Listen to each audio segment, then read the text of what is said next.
So welcome to the Basic Bikers YouTube channel. This is our first video podcast. You've got the usual tonight. We've got myself, AyrshireVlogster, ThrottleDaft, Chris, ScotNav, Scott, and we've got guests Gillian and Jill, who are both subscribers to the channel and our Facebook groups. So tonight's slightly different than what you're normally used to. This is pre-recorded. Well then, if we need to edit it, we'll edit it, and then you'll be watching it when it's launched on YouTube. So over to you guys. We'll chat for the first 10 minutes, and then we'll do some introductions. On you go, Scott. Health and safety issue.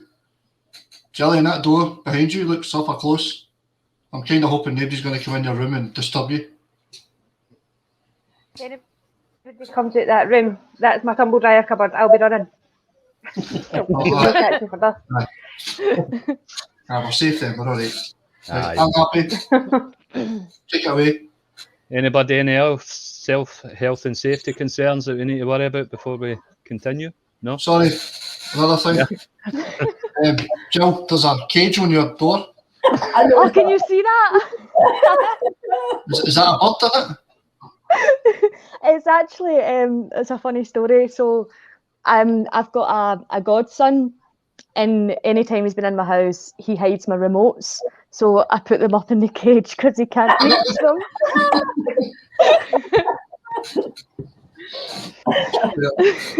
I thought you were going to say you put him in the cage there.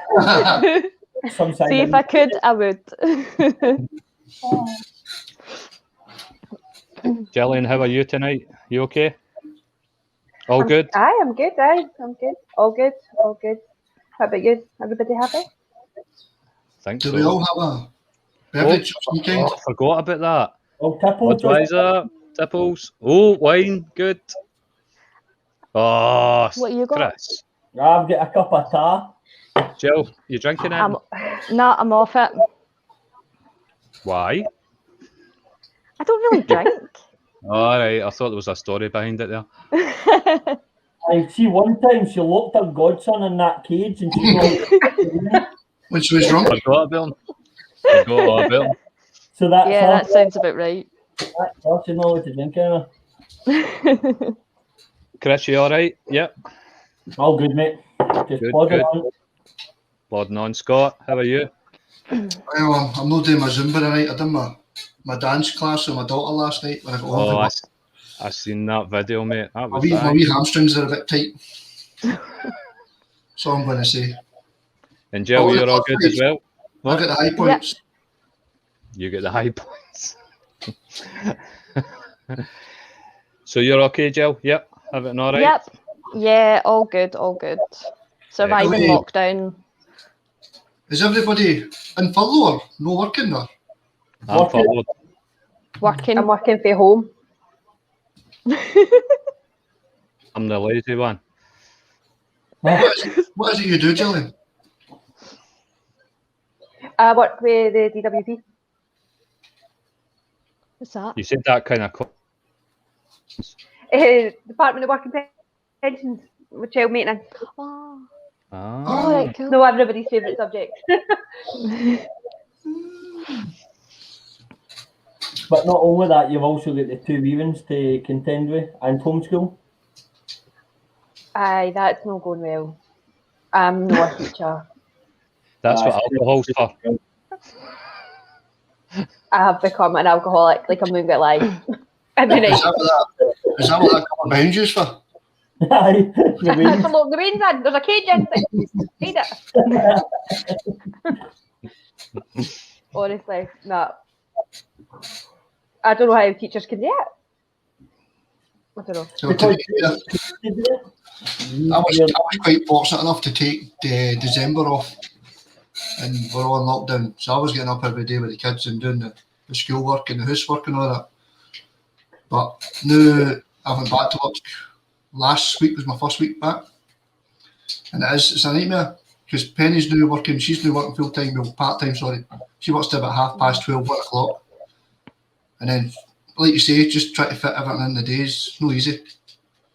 It's mad. Easy. I mean, I'm working from my living room, so it's like that's what I'm here. but the wee man's 3 and he's running about like he's borderline feral. And like he tried to teach me how to like tell the time, and I'm like, how do you not understand it? Why can you not understand this? She's 7, she's not going to understand it, but I'm not now. I spend most of my nights drunk. Most of my nights are spent drinking wine. Uh-oh, I've got the gremlins in again. No, mate, that's just you. I thought it was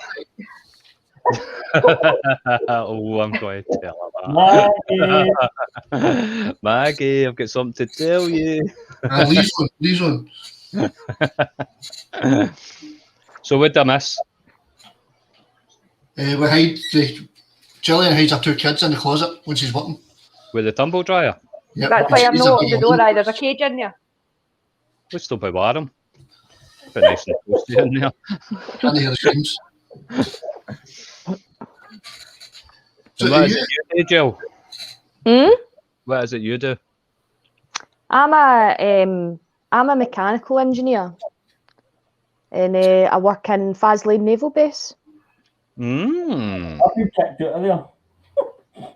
Been kicked out of there. True story.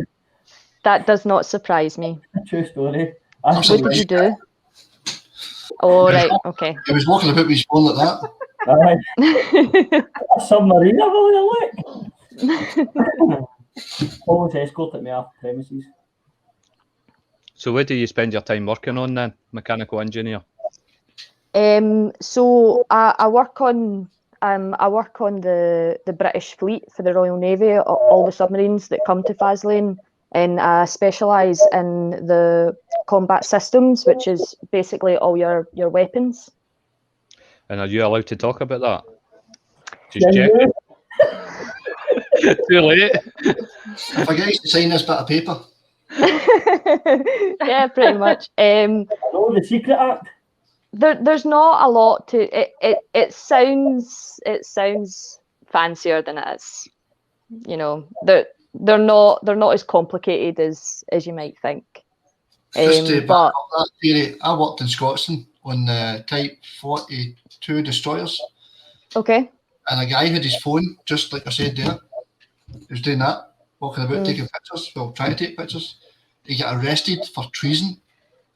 Yeah, you're not allowed.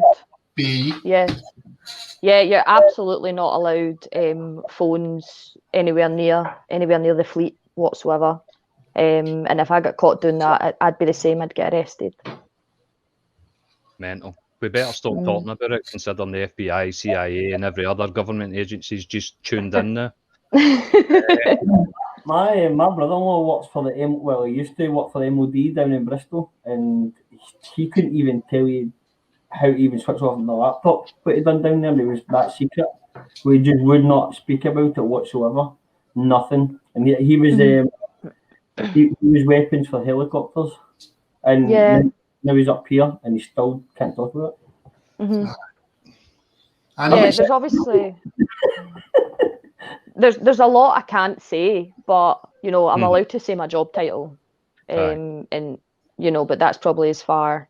I wouldn't sit and be able to tell you like disclose designs or show you pictures or drawings or anything like that. Yeah.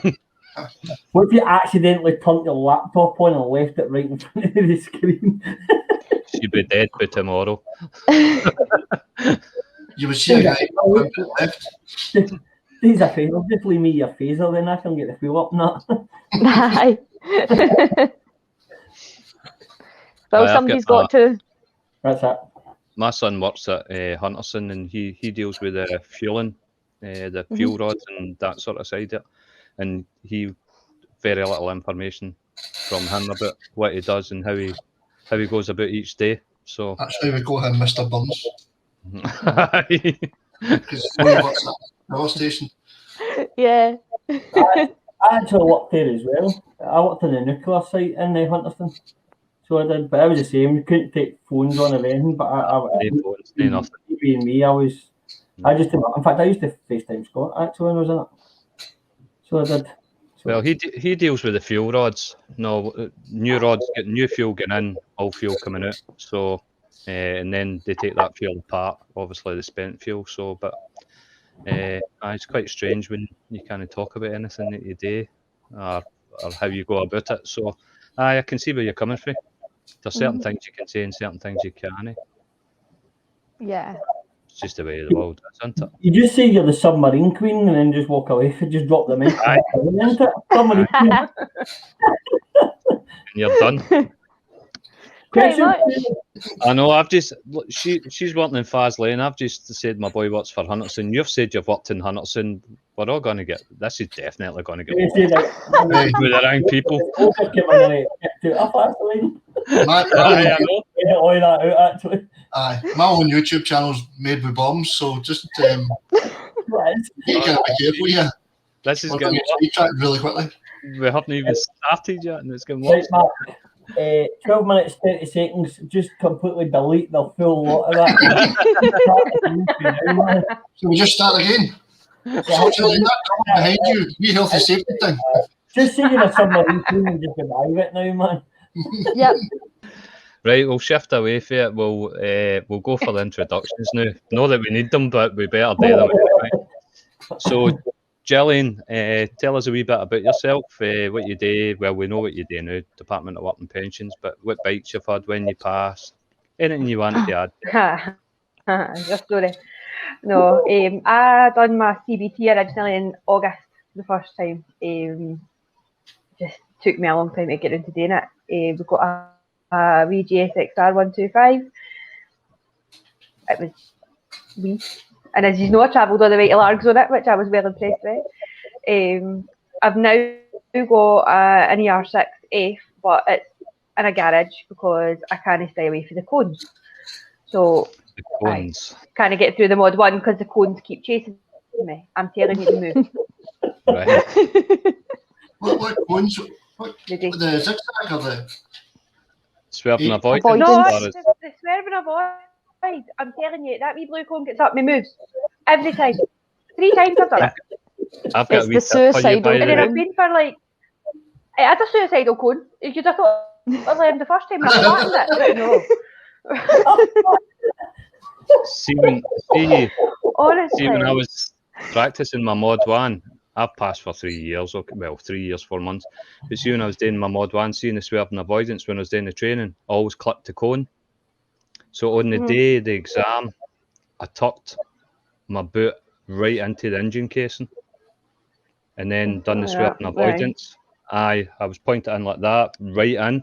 And when I done it, the guy's like that, he says, you missed that bay that much, that cone. Aye. See in I the managed to training, do it. see in the practice lessons, I go in and I don't bother. Going through it at 65 kilometres an hour, no bother. Not a problem. Testy, it's like I fucking aim straight for the cone.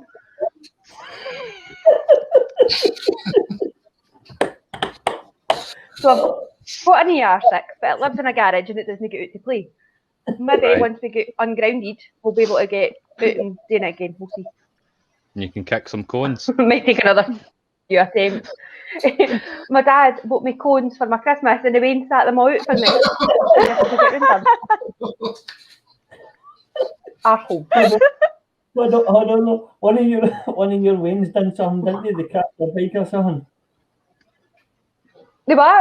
Aye. My wee boy got an electric bike for his Christmas. Like he's only 3, so just one of them wee kids, the electric thing. He crashed at the couch and went, oh mummy, I thought it was a cone. 3-year-old. Brilliant. We were gone, where was I going with my wee lassie? I can't remember where was I going. I must be in a car park or something. And she's like, oh mum, you can't go in here, watch, there's cones out there. Will you be alright? They're so savage. Oh, hey, look, I'm not, why? They must be good when it comes to roadworks.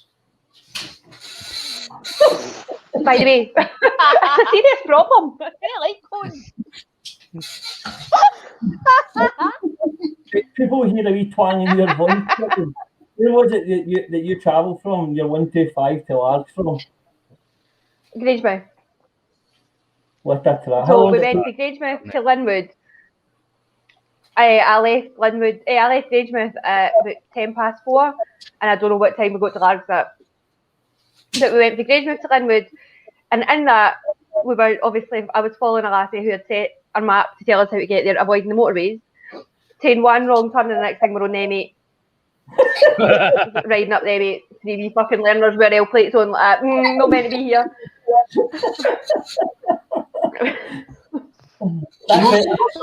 But we made that, I don't know, what's that? I wouldn't even know how to get from Grange to Linwood without using a motorway. Well, you go through about 8 different tunes, like, per mile. It's one of wee tiny tunes. Like Kirkintilloch, and then out towards, like, Bearsden. Oh, right, okay. Aye. And then it ran through, ended up on the motorway, on the M8. Jesus. That was fun. That was the quickest bit. Coming back was worse. To Linwood in 3 minutes. Coming back, I couldn't mind how to get back to Largs, and there was no way we were remembering how to get back. So I'm like, oh, we go back through Greenock. That was a bit of a detour. Or the Erskine Bridge, and I swear I never got in until about 10:30 at night. We left at like 7 o'clock. You must have been on the motorway again then. It was wild. Did you go on the motorway No, at you can Greenock? get him with it. Can No, see, just before the Erskine Bridge, it's all Aye. dual carriageway just until you hit the Erskine Bridge. Right. The Erskine Bridge turn off. Know where you're Bishopton. It's motorway. Am I wrong? No, Just before Bishopton? no. Am I wrong? If you hit motorway. So between Bishopton and Erskine Bridge is the M8. I thought that. Aye, but you need to go out through Bishopton. Like, so you have to turn off at Bishopton and go through. Aye, doing that wee dodgy back road and up the hill. Aye, no, I was off at Bishopton. I feel an edit coming on because you've literally just admitted to breaking the law. No, me, I wasn't on the motorway. Hey, see if you weren't caught, doesn't count. That's it. Hey, We cannot say that, never by the way. So I've never never done happened. Who's that one? Just race about you. But you enjoyed the journey though, although it was a bit a trek. It was mental, but it was good, and it really it built my confidence a lot. I went from being like a proper nervous wreck on the bike to just doing it, It was good. Brilliant. So how long have you been on your 125? And that's a good chippy. I started in August, and passed my CBT in August. Sorry, I done my CBT in August, and we sold the 125 start in November, I think, to get the ER6 because I had planned and not massacring the cones. Very good. So have you booked your test again? Well, it was booked. It was booked for the start of December, and then they got put into level 4, and it got cancelled. And then it was booked again for sometime in January, and it got cancelled. So it's sitting ready to go. Just when everything gets opened up again, I'm going to see if I can avoid them this time. Avoid the Just cones. I'm going to get another wee 125 just to. Just get smaller cones and replace them. Smaller cones. I could just replace the cones. I'm not doing it at Ayr ever again. I reckon it's the Ayrshire cones. Just move. I'm going to shield out to do it. You never know. It might be weird cones. I doubt it, but you never know. It could be the wind. It could be the wind moving them. Well, I'm willing to take any excuse. We'll just wait for Chris to come back, see what he's up to. Did he say what he was going away for there? Did I miss that? No? I went away for 2 minutes. No. 2 minutes, cool. He's probably gone for a refill. I didn't say what fun, but it could be a way to walk the dog. So, Jill, you can clear your throat and all that because you're next. Get the build up. Welcome back. What happened, Jill? I had a technical blip. A technical blip. Were you trying to edit yourself out of what you said? It's only me that's got that power. I pushed a button. So. And what did the button do? It took me away. But we can stop seeing you, did Right, we're ready. Mhm. I'm just about to ask Jill to talk about herself. So, right, we're going. Right? 3. On you go, Scott. See that door behind Gillian? Just a quick question. Who's that sitting on your stairs? What? Sorry.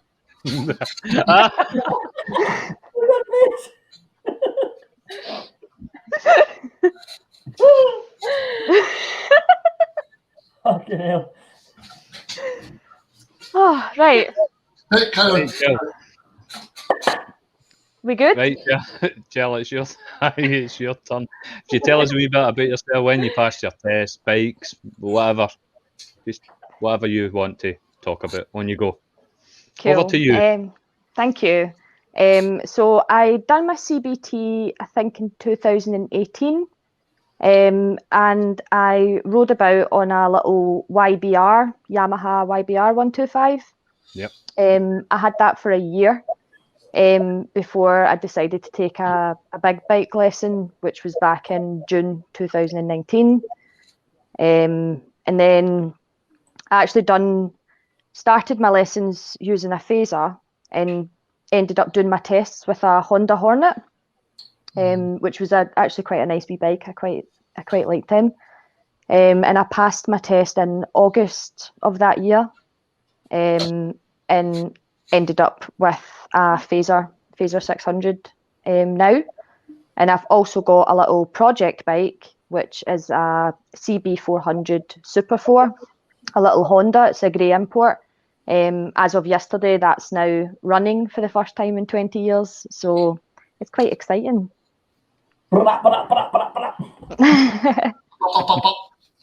What's it like for getting parts for that bike? Because I'd imagine it's horrible, absolutely horrible. For taking on a project for the first time, I really challenged myself with that one. Yeah, absolutely. How long has it been a project bike? Sorry?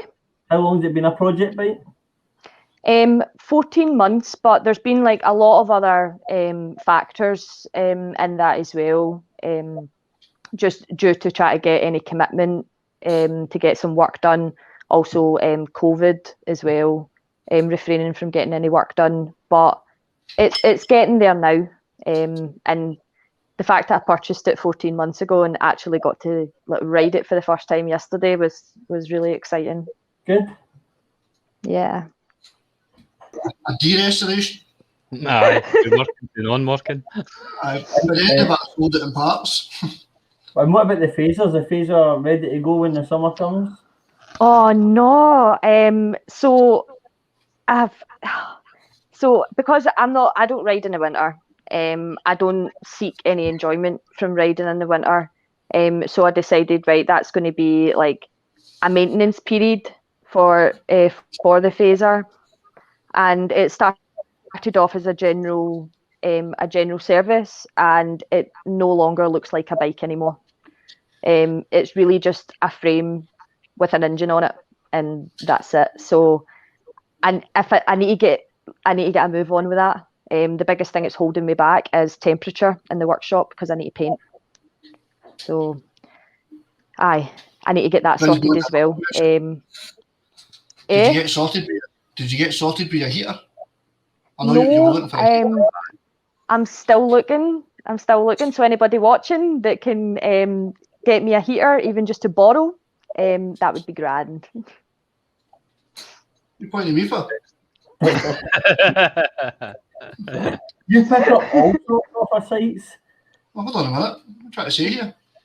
I'm going to say that Gap or Speedy missing is something. No, that's a mistake. I'm going to have to cut this out as well. See when you're washing your bike. Hey, we're all going down the night, like. See when you wash your bike, you don't want to put it away wet. Yep. No. So you can dry as much as you can, but you know there's that wee bit of water in behind the bolts and behind the exhaust and all that. I bought myself a leaf blower, like a full size leaf blower. But it wasn't doing the job. It wasn't doing enough sucking and blowing. Leave that there. So there's a thing called when you get deliveries off a site, and Chris will know, you get big bags you inflate. So if the guy falls off a trailer, he lands on something soft. You get like a leaf blower type thing that blows these up. And they're tremendous and extremely strong. So I think the word to use is I acquired one. Or I borrowed one. I just never took it back. Are you one of those guys that can get anything for 40 quid? I reckon her guru spy's been telling her about you. I'll DM you after the show, right? 40 quid.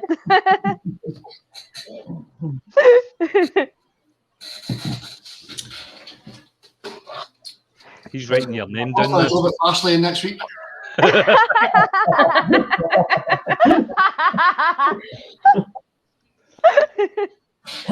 That happens to me though. I take my bike off for the winter and try and service it and then end up stripping it completely.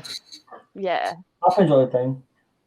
Well, you're in the middle of that now. We're getting your Z painted and all the rest of it, aren't you? That's finished. I'm just waiting in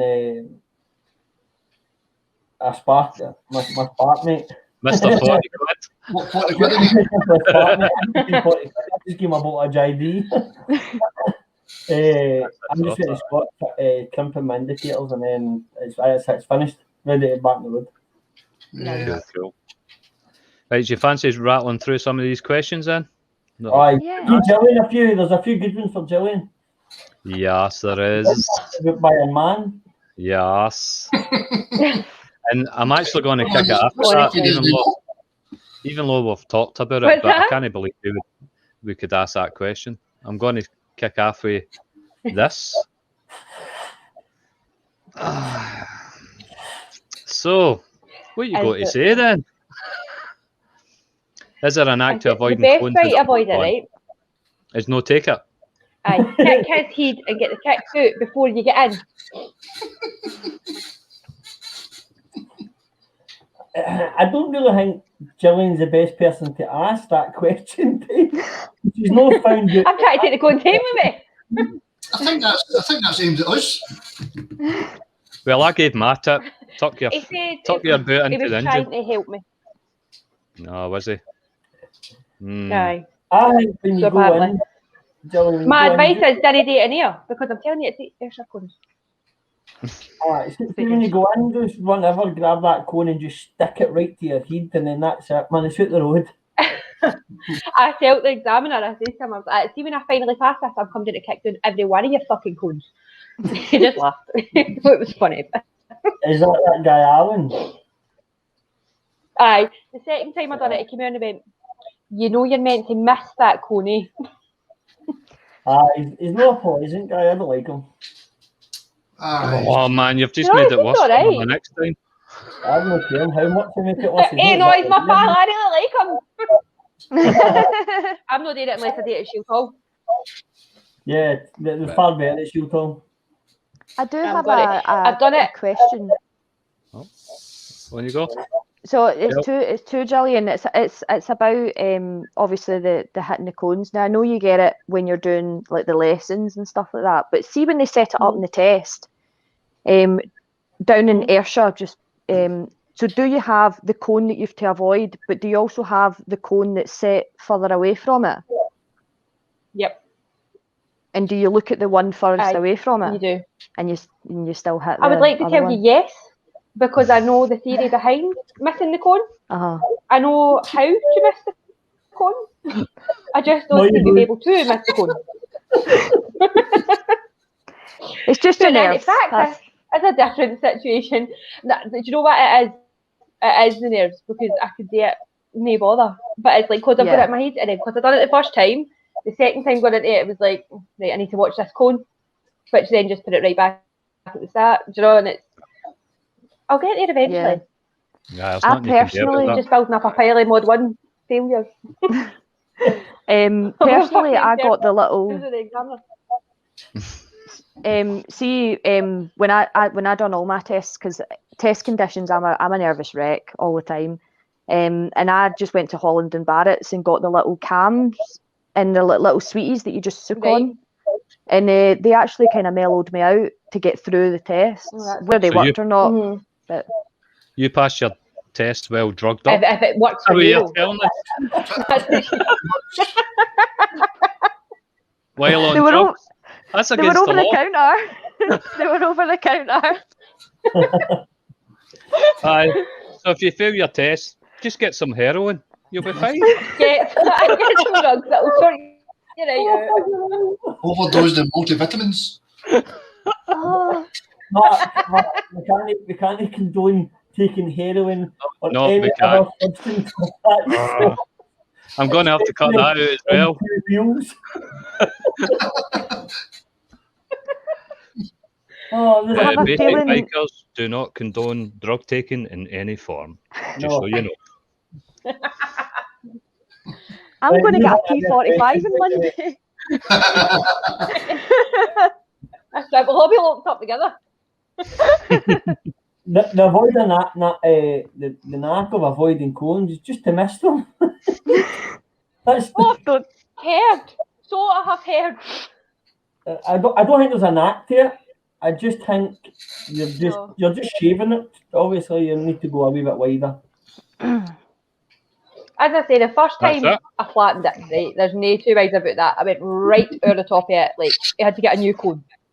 But every other time it's been like a tiny wee bit, like it's just a skip.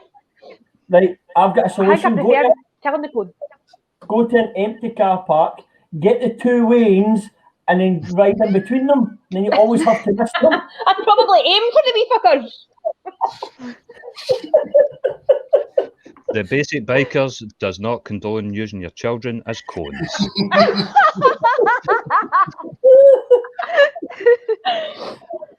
Oh my god. But it may help.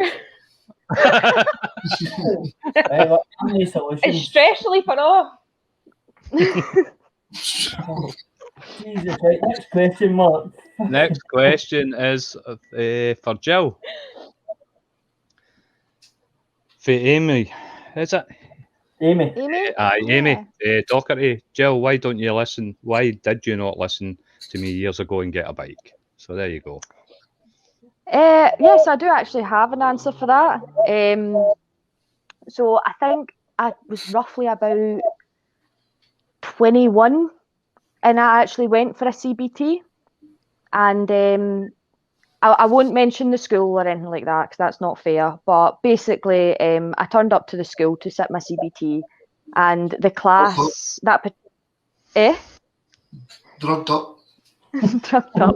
Well, Very calm. that particular class was full of people who were resitting their CBT, so they were already like competent, whereas I had never even sat on a bike before.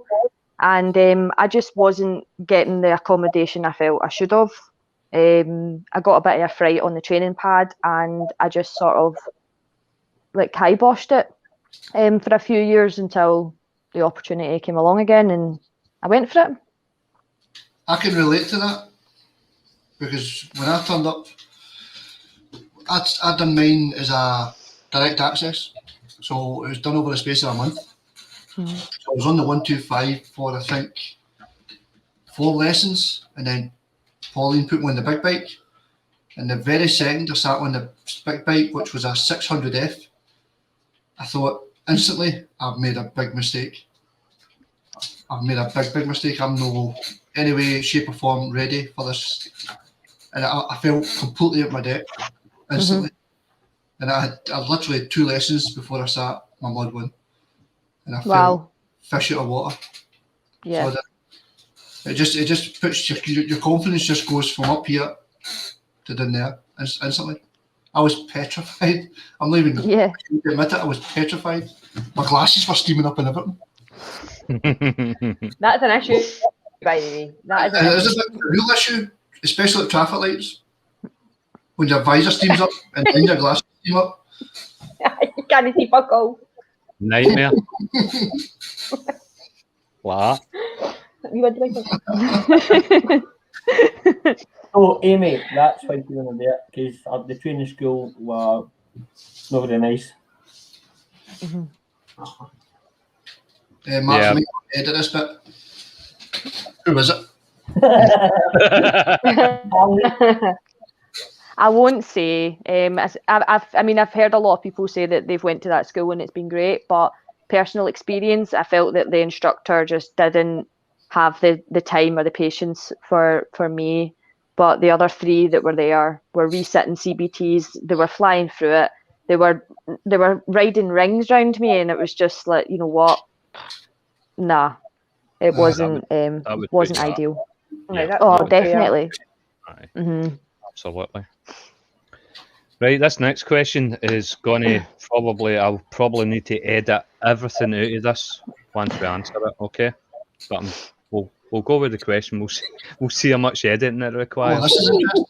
This one is in. Obviously, it's to the 2 E's, Jill and Jillian. Here we go. And it's for Grant Williamson. Okay, question. Have you ever had any sexist behaviour on the road? Like idiots thinking they're smart or bullying purely because you're girls? And how did you deal with it? What a question. Well done, Grant. So Why did whoever... you do this last week? I know. So who wants to go first? Have you ever came across anything? Gillian, do you want to go first? See, to be honest, I didn't think so. The only time was I was at a cafe, as you say, I will not mention names, and I got asked, do you think you'll manage to get your bike out of there? And I don't know if that was aimed at because I was a girl or because I was on a 125. Was the comment? As I was on a 125. Was the comment from a man or a woman? A man. A very big man. Well, you see, I think that's what the difference is. See, if it was a guy who said it, then I think it is a sexist comment. But if it was a woman that said it, then it's no really, it's a legitimate question. A helpful. Aye. I think you'll get it out of there. I was like, I'll manage. This was before I dropped it. But no, I've not really had. I would say it was more being on a 125, like being that wee bit slower, that made a reaction than being a girl, personally. But that's just, I've not been riding for very long, so. I think that's a lot of big people who are go to 125. So, all right, come on out, I'll sit beside you. I've done it myself, hands up. I went out with a couple of 125s, I'll help you, and then you're like, oh shit, what have I done? Maybe that in my head I wanted to just ping away that day, and I was ready to sit back at 125 and I'm like, oh, what's going on? One thing I will say though is about when we met you at Linwood, there was always somebody hung back for us. Always. It was really good because I didn't have a clue where I was going, and there was loads of us. Well, there was a few years on 125, and there was always somebody stuck back with us. It was really good. Aye. If I say I'm going to hang back, I will hang back. But in my head, I might be thinking, why did I do that? I wish I hadn't said that. Aye. But we all have to help, and we've all been there. But I'll always help. Yeah. I can understand. It was really good. There was loads of.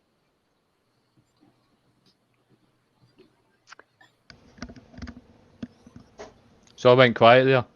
I know we're all here. I feel like Jill's going to have a better story than me. No, I don't really.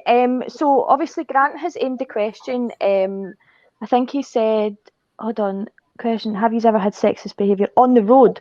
So I wouldn't say I've had sexist behaviour on the road.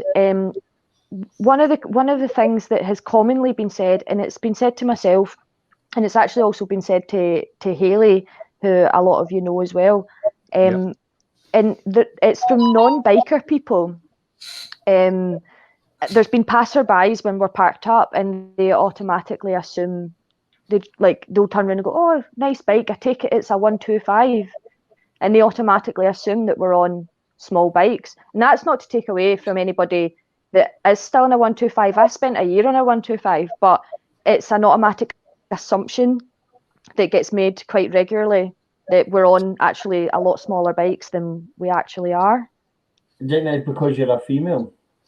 I do believe that, yeah, 100%. Because when you correct them, they'll be like, "Oh, is that not a bit big?" But it can never be too big. Let's be honest. Oh no, I'm editing again. What you should say to that is that not a bit big?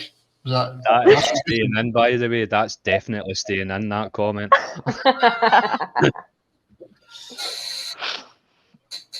So have you had any issues while you've been on the road?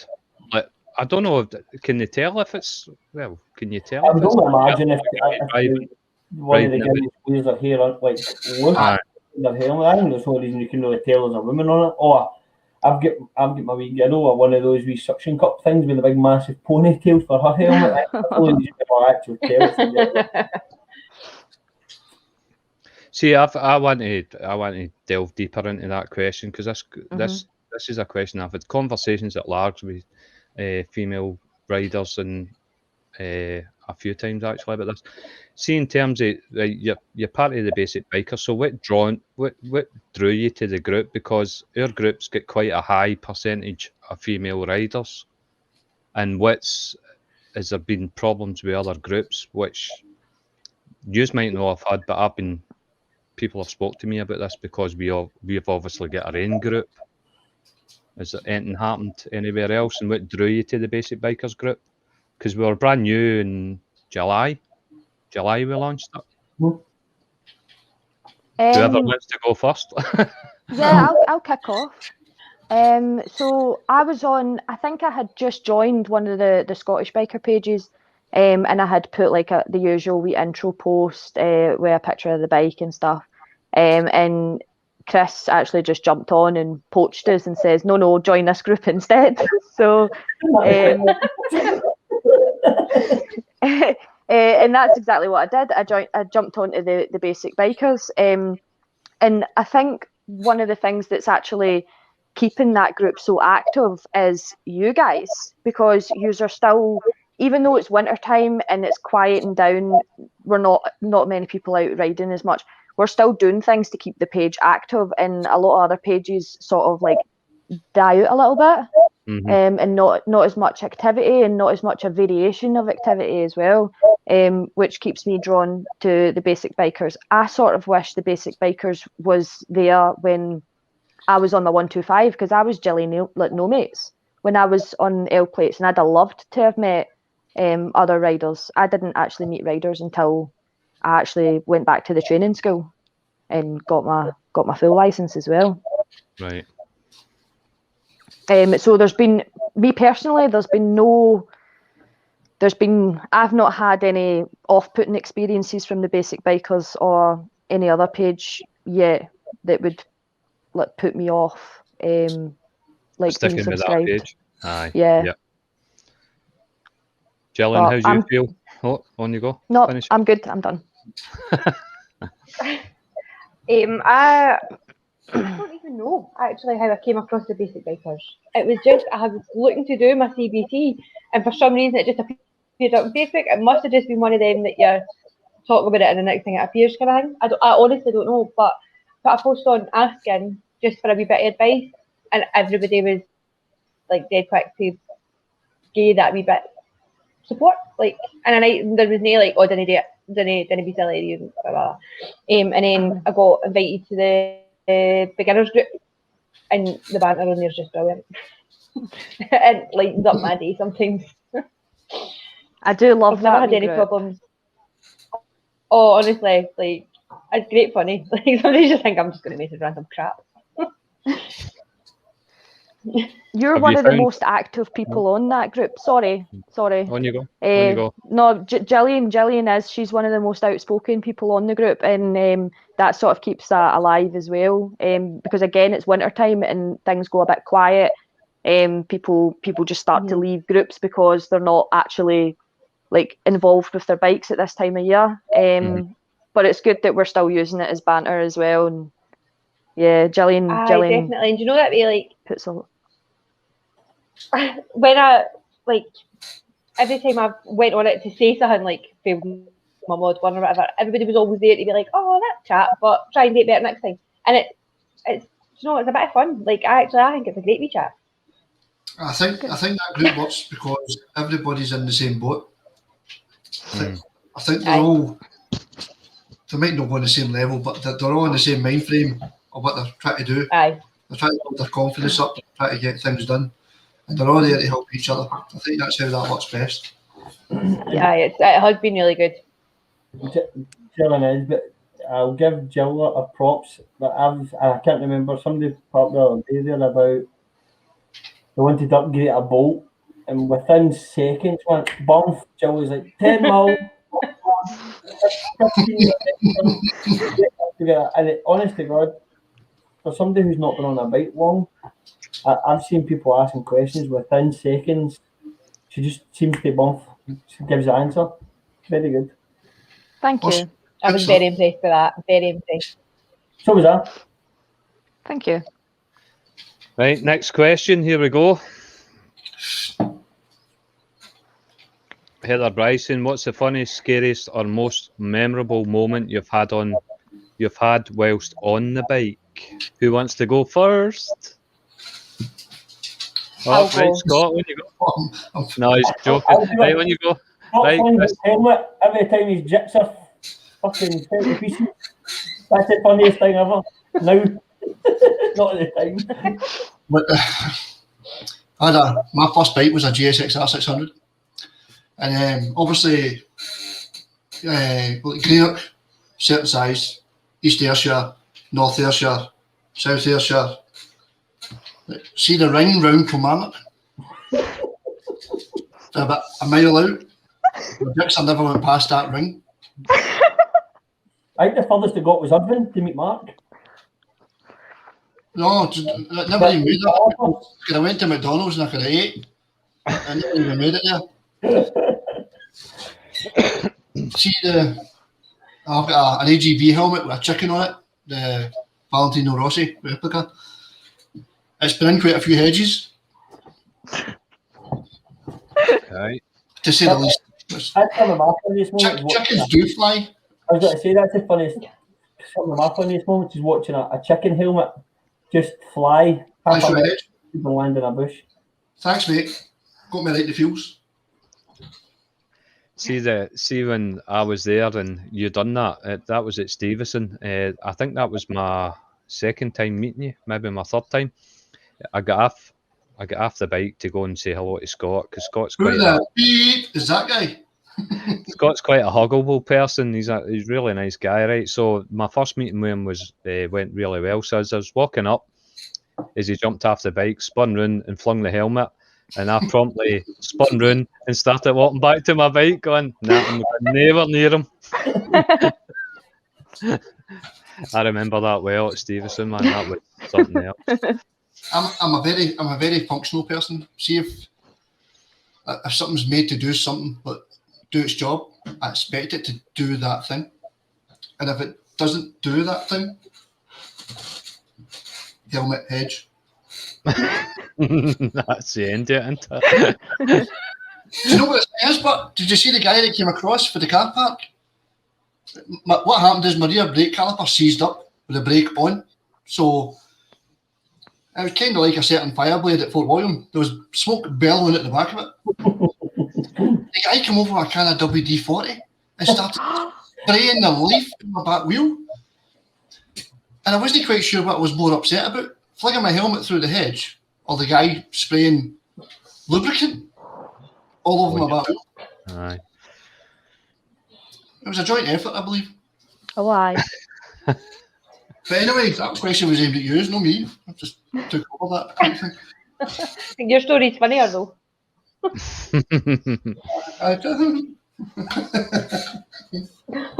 Jillian, any answer to that one? I hadn't been long out on the bike. Like, I think it was maybe only my third or fourth time out on the V125, and my mum and dad stay in a hill. I was going up to get my dad, and we were going to go out a run.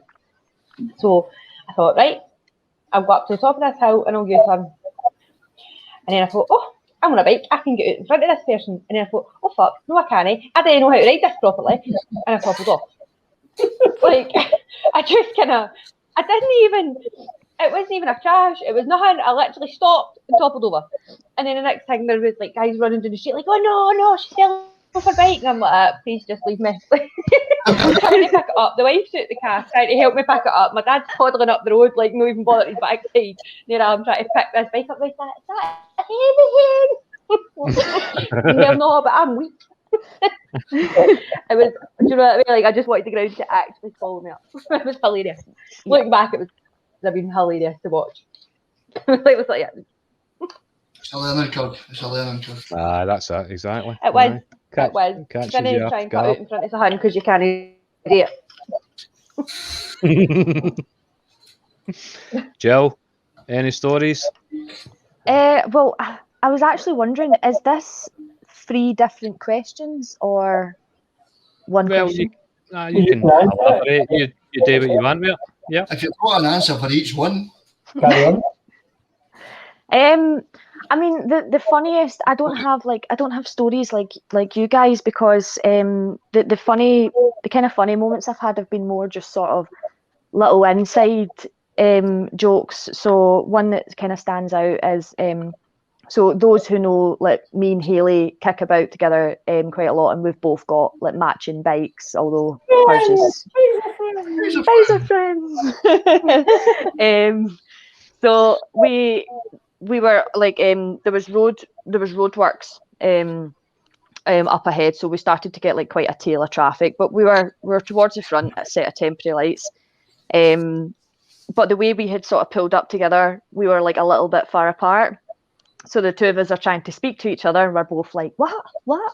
So we ended up like, both of us just sort of in sync, like walked the bikes back the way and then like drew them forward so we could like get close to each other.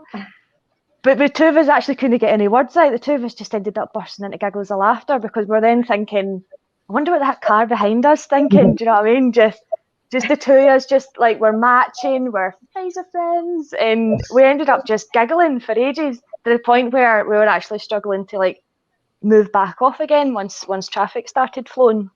But to sort of move on, the scariest moment for me was the very first time I ever filtered.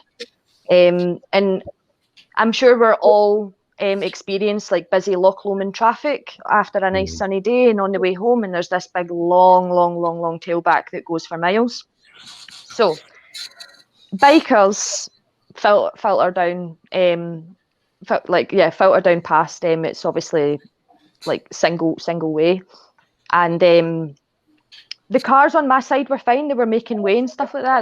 They were being polite about it, but it was the oncoming traffic, and some dickhead in a van decided to put the foot down, put his full beams on, and hold his horn in and go right towards me to like frighten me off my bike. I tucked in at the nearest gap I could, and I couldn't move after that. I was frozen stiff. I had genuinely shit myself. I was raging as well. I just thought that's totally uncalled for. But yeah, and most memorable is just probably just like our wee meetups at Largs. We end up all having a good laugh, don't we? Yeah. Yeah. I think we. Good amount of bikes. Nice. I think we've been that is the scariest. I get it because I travel through to Glasgow or the Kingston Bridge or whatever, and I get that constant. Even if I'm filtering through the traffic heading over the Kingston Bridge on the same side as me, you see them closing the gap in. And it's like two up to bikers just because we can filter and they can't. And I see it all the time. I've had that as well. They're arses. It's jealousy. I just put it down to complete jealousy. Yeah, but it's amazing the amount of drivers that actually think it's illegal. And, well, it's not. No. Yeah. What also amazes me is the amount of drivers that are still using their phone while driving. Yeah. And that amazes me. It's frightening. At one point, I had like 20 odd people caught on my GoPro, just going back and forth to work in Glasgow on their phone. And me and Scott have been out in the car a few times heading up to bike shows or whatever, and see anytime we ever see somebody sitting in the car doing this, I'll slow down or he'll slow down. No, even in the car, Scott, like going to a bike show, being in the car, we'll slow down and we'll purposely steer at them and then just start shooting at them. I think you'll find we actually went past our junction one time. Yeah. We'll wait for him to catch up and hush so we can have a go at him. Still, it's unbelievable. But it's scary moments. Gillian, you get anything to add? Because you've done your kind I of... can honestly say that, like, like me, I wasn't one for like texting or that when I was driving, but I would occasionally look at it until I done my CBT, and then I realised just how much you didn't notice what it's about yet until you're on a motorbike. Mm-hmm. Yeah. Yeah. And then, you know, I do think there should be some kind of awareness, because you didn't realise how easy it would be not to see somebody Well, Mhm. until you're out on it. that follows on.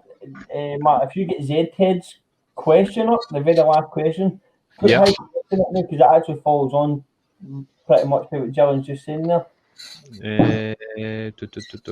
Tell him to bring me one. Yeah, I think this should be. Yeah, I don't know if they should sit and watch a video or something, but there should be some. There should be something. There should be Aye. something. 100%. Yeah. Car drivers have to A do their definite CBT awareness. on a scooter or a bike before they're allowed to drive a Yeah, car. I think there should be an awareness course of some degree. Yeah. So Definitely. obviously, Because you didn't I did- realise. yeah. So I did read this question before we came on, and obviously, there's so many other factors where that would be unfair, because you do have people who have disabilities but can still drive adapt cars and things like that. So obviously there is a limit where you can't expect somebody to go onto two wheels, and people would just be terrified to go onto two wheels. It's not for everybody, but like you said, see like an awareness. So even if they done like a simulation video of what it would be like if you're just driving along, you're not paying attention, and suddenly out of nowhere there's blind spot, there's a biker, you know, how long were they behind me before you noticed that they were there? Definitely an awareness. I'm all for that. Aye, definitely. As I was saying, when I go up to Glasgow and stuff, it's not the first time that I've kicked off a wing mirror. People either sitting on their phones or deciding to close a grab. Whoa. He's determined to get Funny himself that lifted edit, tonight. Yeah. What is that edit, mate? 1 minute and 3 seconds. I don't give a fuck. I'll put that out there. No, I'll leave that in, mate. Don't you worry.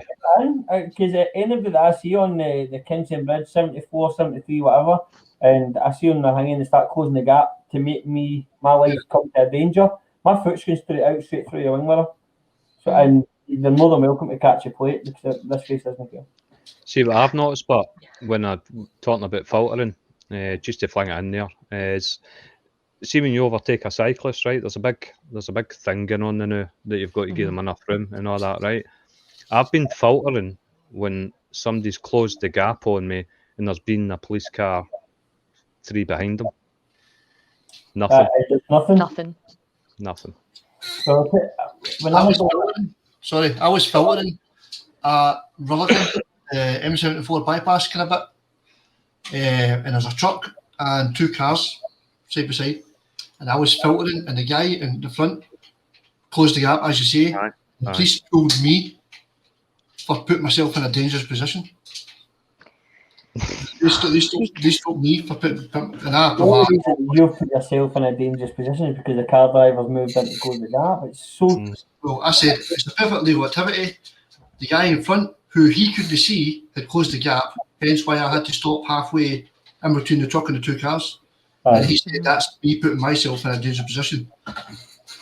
Well, this is the whole reason why I have some of the loudest exhausts on my bikes. And remember my wee Honda, Scott? And I used to rev the arse out that all the way through the traffic. Oh, that electric bike?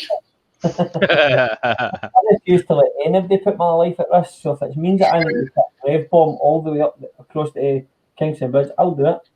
You're the reason I wear earplugs. No, I'm the second reason. Yours isn't even a good noise. Mine's just a great noise. Thanks for the can, Chris. Definitely. Asshole. Awareness video or some degree for them. There needs to be something. Yep. Good question, Zed. It's just education, isn't it? Aye, definitely a great question. Here we go. Right, where is it? Gillian, revenge time. Oh, dum dum dum. There you go. Question Yes. is, are you going Yes, to take the answer is Andy's yes. bike before? I'm going to Fans take it want and to I'm know. going to show them how to ride it. Straight into the cone. Excellent. Excellent. Yes. Do you know what? I actually thought it would be quite like a not a difficult bike to ride, but I thought for an MT70 that will it be a bit. But I had a wee shot. In On a private road. car park. Yep. And on a private road where there was no illegal activity, and it was actually really good. And I'm thinking, should I have got me one of them? But Well, the thing for the if anybody doesn't know that Gillian's husband, boyfriend, can't remember. partner, well, fiance. That'll do.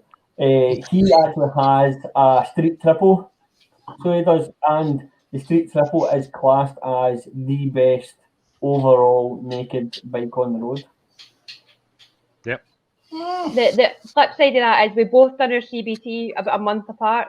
In fact, it wasn't even a month; it was a couple of weeks.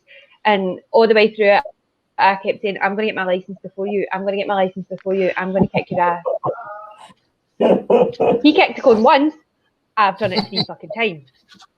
Then a chance that he walked into the house and just went boom. Honestly, could Is there any way he just took he got his that mod one. Bet you he did. I bet you he's behind that moving cone. Do you know what I done? We went out, we had a wee shot of his bike and like with the cones that I got for my Christmas. We laid them out and I was going through them, doing the slalom and whatever, having a great time. Fine, no problem. Says to him, right, you do it. So he done it. And then I went, right, you do it again. And as he done it, I went and I moved all the cones dead close together and videoed them. I was like, hi, you kicked the fucking cone. You hit the cone. It doesn't actually stand for anything, but it made me feel better. That's what it's all about. But to be fair, when you pass your I've test, got video doing this. you've got a nice bike once you pass your test. You've got the ER6F. It's a lovely colour. It is a nice bike. It's a flat colour. And I've done a few things to it. Well, candy orange. Candy burnt orange. It's nice. I'm getting coughed out for the living room. I've not done anything to it. He's done it. Because I'm hopeless. Like, I wouldn't know a difference between a spanner and a screwdriver, really. But Do you think he's feeling guilty? But is that he's feeling guilty? That's exactly what it is. He kens better than to even try and question it. To be Every fair, morning. you've On you go. No, I was Sorry, just on going you to say, to be fair, that you've both actually picked like really decent bikes for first bikes. Yeah, good on yous. Mine was a total random. Like, I had no intention of going and actually buying a bike. I had literally had like 3 lessons, if that. I think I'd failed my mod one once. And I went into the garage and I just having a nose engine out. It was sitting there, and I was like, I want that. That's what I want. It stood out so much. So he's like, I come over and we'll see what your 125. And I'm like, by the way, Drew, we're taking the bike. All right. But he has had his street triple for ages before he passed his test. Yeah. Well, I bought my bike before I passed. Sorry. No, you can't. No, it's me. I just keep talking. But I done the same. I bought my bike before I passed, but I just saw a bargain, and that's the only reason why I ended up with mine. But to you, carry on. To you, to me, to you, to me. On you go, Scott.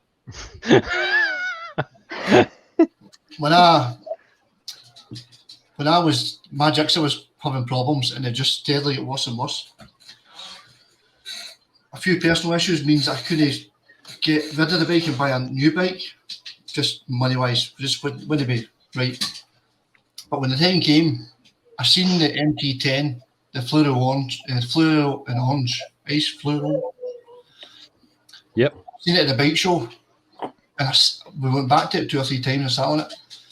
And when the time came to come and test ride it, when I went and test rode it, I think I was away for maybe an hour and a half. And my partner, Penny, who done the hoodie, she'd actually signed the paperwork before I got back. So effectively the bike was bought for me by the time I got back for the test ride. Nice. And on the flip side of that, which was really good news, The bike arrived at the shop 2 days before I went on holiday, and I had to drop it off at this guy's house, which was really an enlightening experience. I know. Went to Tesco the bike. Penny had bought At least it for I me. got through the border though. No, aye. So it's not what I was feeling.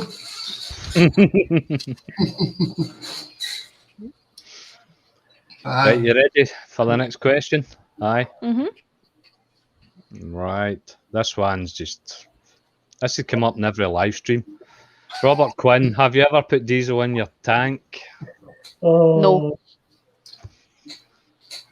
Nope. Nope. Nope. Straightforward answer there. We know what that was Did it aimed take at, me to put Robert. petrol in it? That's Right. cool. There. Jillian, you're so good. Who would put diesel in a tank? Exactly. A driver instructor.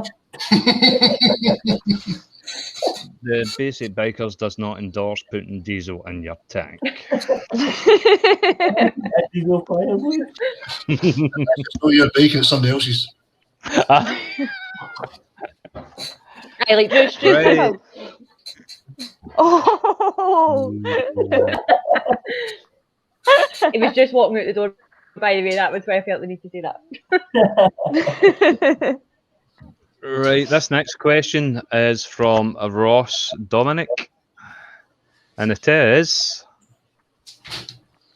it okay to screw the fixings on a GoPro type camera onto the top helmet? Jill, I think we'll let you kick this one off. Okay, so the answer is absolutely not. You do not screw anything into your helmet, because straight away what you're doing there is you're damaging the structure of the helmet. If you did do that, it would deem the helmet completely useless, and that goes for any helmet that's supposed to be PPE, even if you worked in a building site, or your motorcycle helmet. You're not supposed to screw anything into it. Scott, you've got something to add there? I'm kind of really hoping that's not a serious question. I know. I'll get down to add. Yep. Ross, I know Ross. I've worked with Ross. Ross, but see if you want, you can go and pierce your helmet. Carry on. Jillian, you get anything to add to that question? Is that a serious I question? just want to know what you mean by helmet, because does a helmet not mess your hair up? So does the wind. It's a nightmare. It's only 1 to 5 at Disney. I really hope that's not a serious question. Ross has been riding a long time. So. Nah. I'm going to get going. Yeah, That's why I put Yeah, the I wee think- emoji in the end of it, because I think it's just one of them, isn't it? It's one of the questions. But go and get your helmet pierced and come back and tell us how that went. Aye. I'll second that. Oh, right. Do you know what? I've just clicked onto that. Jesus. Oh, I'm like, what's he even talking about? I was like, that's not even funny. But now I get it. oh, geez. Innocent mind here. Innocent mind. Let's move on to this one. Right, next question's from Carol. A real important question for the girls. One, which mascara do you use so you don't look a panda after the run? Before you answer, girls, Chris, I think you've got an answer for this. There? I'm intrigued. There?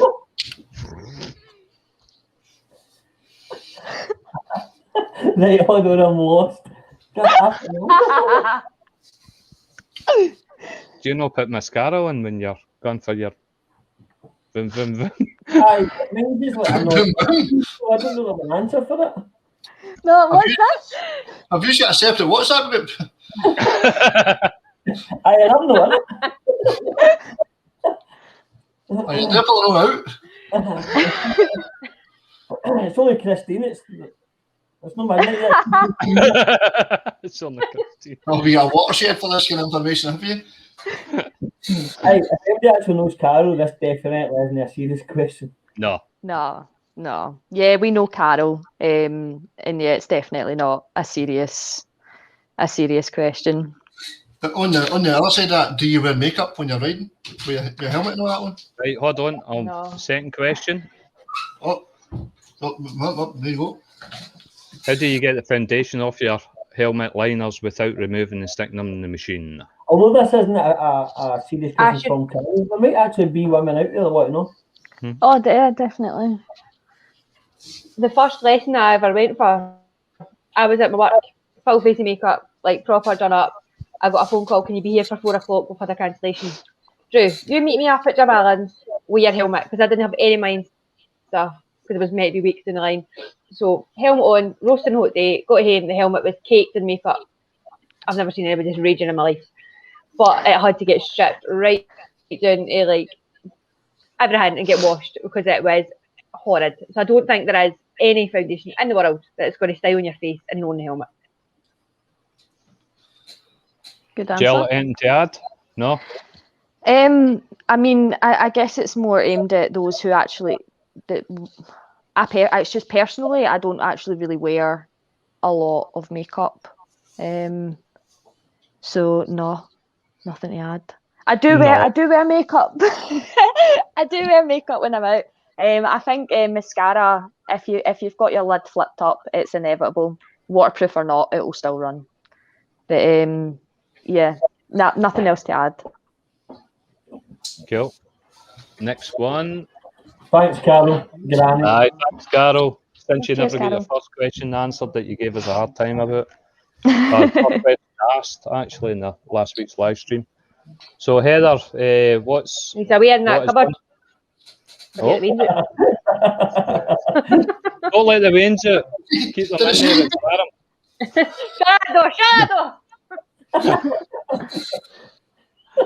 them. What is one piece of advice you'd give to yourself if you were just starting out again? Who wants to go first? Don't do it. Don't do it. Don't do it. We could answer this as well, guys, but on you go. Just Gillian, enjoy you it. Don't be so paranoid. Don't be so scared. Don't be so anxious. Just enjoy it. Take your time and enjoy it. Good answer. Jill?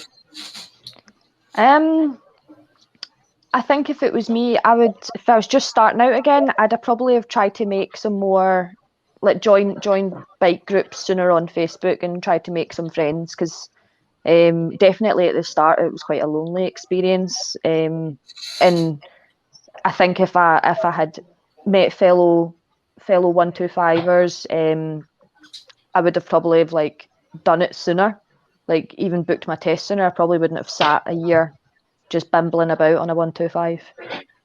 What one are you looking for? Scott?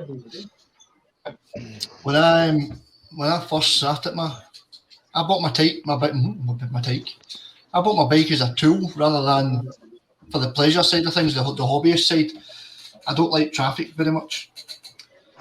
And I think the only bit of advice I could give to anybody if they're thinking about going to do it is don't tell anybody, because you're putting pressure on yourself to succeed, so to speak.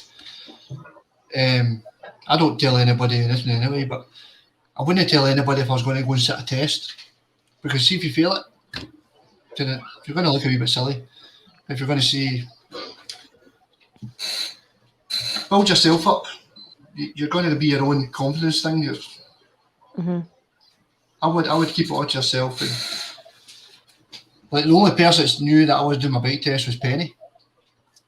And when I passed my test and I went and told my mum, she burst out crying. And my dad told me that I thought you were at that age we could stop worrying about you. Yeah. Turns out he was wrong. Don't set yourself up for failure. Me and Chris both know somebody. Watch out for that blue cone. The flat one, especially. Good answer, mate. Good answer. Chris, any words or advice? The advice, even for me, when I was thinking, is don't be tense on a bike. Because you try to corner and you're tense, you sit yourself straight back up, right? That's my biggest one when I was starting it. I was so tense, I used to just sit and I was so sore and so lethargic when I come off the bike. Felt so tired and so drained, and I actually didn't really like it because I was making myself so tired and so sore because I was just sitting, and I was sitting so tense, and I wasn't cornering properly. I was actually putting yourself in danger because you're so tense and you're trying to go around a corner and you end up sitting so upright and crossing the lines and stuff. That was my biggest ones. Whereas now I stand up, standing up, ride in the back seat, just be loose. And same as Gillian, enjoy it. It's such a pleasure to ride a bike. So it is. For me My after first tonight. lesson. I'm sorry. Oh, well, I'll just finish it off. Sorry. For me after tonight, the only advice I'd give to myself is become friends with Jill, who'll supply you with drugs, so you're nice and relaxed during your tests. And that's the only advice for me. Bravo. When you go, Jillian. So I was going to say was my first lesson on a big bike. The instructor was telling me to stand up, and I was like, I'm not standing up. Like I didn't know how to stand up, and it did really help. And so I stand up going around the pad, and do you know what I mean? Like it was terrifying, but it actually did help. He's like, stand up. He's like, no, like that. You look like you're having a shit. Stand up. But it did help. Good. Nice Excellent. one. Oh, I don't know. Aye. Nice one. I've not saw that before, so that's interesting. No, You've never I was watched videos then? There's plenty of videos out there with me standing up. Aye, there is. Aye, there's I quite a meant few. I meant like on a lesson. I've personally never experienced that. I stand up. I was on an old bandit. I didn't want to stand up. Right, guys, I need a refill. You's wanting like a couple of minutes to go and grab refills and that, and then we'll come back to the next question. Yeah. Weird, eh? Just a wee bit of knowledge about my mod 2. I stalled the bike 4 times at a roundabout and still passed. Reason being, That's not right out there. There's a certain roundabout where there's 2 lanes going up to it. I think it's the one after Whitlets. Chris and Ian, Chris and Mark will know this. Aye. You drive down a hill. It's not a steep hill, but see, once you've no sat on a bike in your life before and you're driving towards this roundabout, you don't really want to go fast. Short story. Tractor went into the left lane, and I thought I'll just sit behind it, and then after that I'll overtake the tractor, which I felt more confident about. But see, the very second I pulled in behind the tractor, in your head, the instructor's obviously there with his mic. See, if you don't overtake this tractor, I'm going to fail you. Now, see, after that, I was... failure to make progress. I panicked, and I stalled the bike 4 times at a roundabout, but I still passed. So, if that does the... wee bit, set you a wee bit at ease, that was a turning point for me, to be fair. But I'll give you some advice, right? Being an advanced rider. Here we go. Do you want me to put some music on, by the way? Do you want some music in the background? I'll do all that in the edit, mate. See what they look for. When you're Put your left leg in, your left leg Confidence. in. They look for you to get out and pass on as quick and safely as you can. You must get up to those speed limits as quickly as you can and as safe as you can. None of this. There's a 60-mile limit, so you're opening the throttle ever so slightly. You get up and you get onto that speed, then you just sit at that speed. At the same time, I think it was a confidence issue with me, because I know there was 2 lanes before the roundabout, but see, after it, there's a wee bit of road. I felt more comfortable about overtaking it after the roundabout rather than in 2 separate lanes. I felt more confident about overtaking it in a single lane rather than 2 lanes. Because you're going down a hill towards a roundabout. What they see, but obviously they're more experienced than yourself at the time, but what they see is that's an obstruction. That's a risk to life. Get rid of it. You must get out by it and round past it. That is just caution and a risk. That's the way they do stuff like that. Yeah, she had a few short words for me. I think that's where the difference is with like your CBT. You go out for a couple of hours with an instructor right beside you, you're fine. But going out and actually making sense of the road by yourself is a lot more difficult. So then when you're out with an examiner, they're not telling you what to do. But what you would do in a car and what you would do in a bike, two totally different things. One of the things that helped me along when I was doing my mod 2 is obviously you're every, like, I don't know, is it 15 to 20 seconds you're checking your mirrors, and you can actually tell what the examiner is wanting you to do before he tells you to do it, because he already starts to like change lanes or starts to position himself before he actually instructs you to do it, and it gives you that little bit extra couple of seconds to prepare for that too. Just a bit of advice for when that comes around. That's good to know. Good That is good to know. Also, the guy down in Ayr, he can be a bit of a DICK. What he also likes to know is if he think you're checking your mirrors enough, he will ride right up to your blind spot and he will ride beside you until you notice him. Until you notice him, he won't sit back and you've lost him. He is very fly. Des at Harley's has done that to me a couple of times. Or if my position's not been quite right for going round a corner, he'll come and cut up beside me and say, "You'll not do that again." So it's been quite good for that. But you need somebody that's going to do that to you, because you don't think about these kind of things until somebody in a car does it. Mm-hmm. My instructor was a female, Pauline. Some of us may know her. I was at a four-way junction, and I drove over a drain cover, which is a slippy surface at the best of times. And she actually pulled the full team of 4 over to the side of the road, took her helmet off, and gave me a verbal bulletin for driving over a smooth surface on my bike. I'm 6'4". I've never felt so small in my life. There's two, so you've got that, and you've also got the bus stop. See if you don't ride out with the bus stop in, you get an absolute bulletin, just for the simple fact buses drop oil and stuff, greasy surfaces on this. Honest to God, it's stupid. That's in the theory test now. Stupid little things that you don't think about is a massive thing in a bike, because you only got 2 wheels. Yep. Yeah. Okay. Some good tips there. I'm sure we'll get some next week as well. I've been Mark out. Mark, I mean, you've been out. When Mark can the corner, or when he's coming off the throttle far too early, and I was like, follow me and keep up with me. And I keep doing this. Fucking fuck. How do you? Why are they across? Why are you, like you're there to me, but yet fucking. I know the first time I did it to point to Gillian, I was like. Just the way the reset works when I've had to graph twice. Aye. Different rider now. See if you just get somebody that knows a bit and you go out with them and you follow them. I done it for me. Lucy. Aye, that's I done it with Lucy for a ride down to Largs also. So see what I seen a couple of weeks ago. Somebody put in the basic bikers, they failed on mod 2 on corners, and I was dying to give them your name, Chris, and I'm like, nah, I can't do that. Cheers. I can't put the emphasis on you that person then relies on you to get them a pass. I don't mind. I'm not doing it. Like, I don't mind doing stuff like that.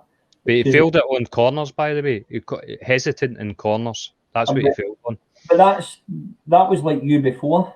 So it was, and then you went out, and I was showing you where you should be sitting and stuff, and then like you don't come off the throttle. Don't come off the throttle. Go on the throttle. You're around the corner. Go on that throttle. It just takes somebody to go out with for a little bit, and you get used to it. Dalveen I need passed that. in maidens twice, Dalveen passed once. So if you're wanting to learn corners, by the way, none of them are absolute technical. They're standard no twisties, but Dalveen Pass is a good one, and Road to Maidens is another good one. Muirkirk's a wee bit more technical because it can catch you out, as it did me. But I would say the only thing with Maidens is you sit so high up for sea level and it's a sheer drop. I think sometimes that's a bit daunting, especially coming back. Not so much going to Maidens, but coming back is a wee bit daunting. But they're definitely good roads for cornering and learning positioning. It's just follow the line.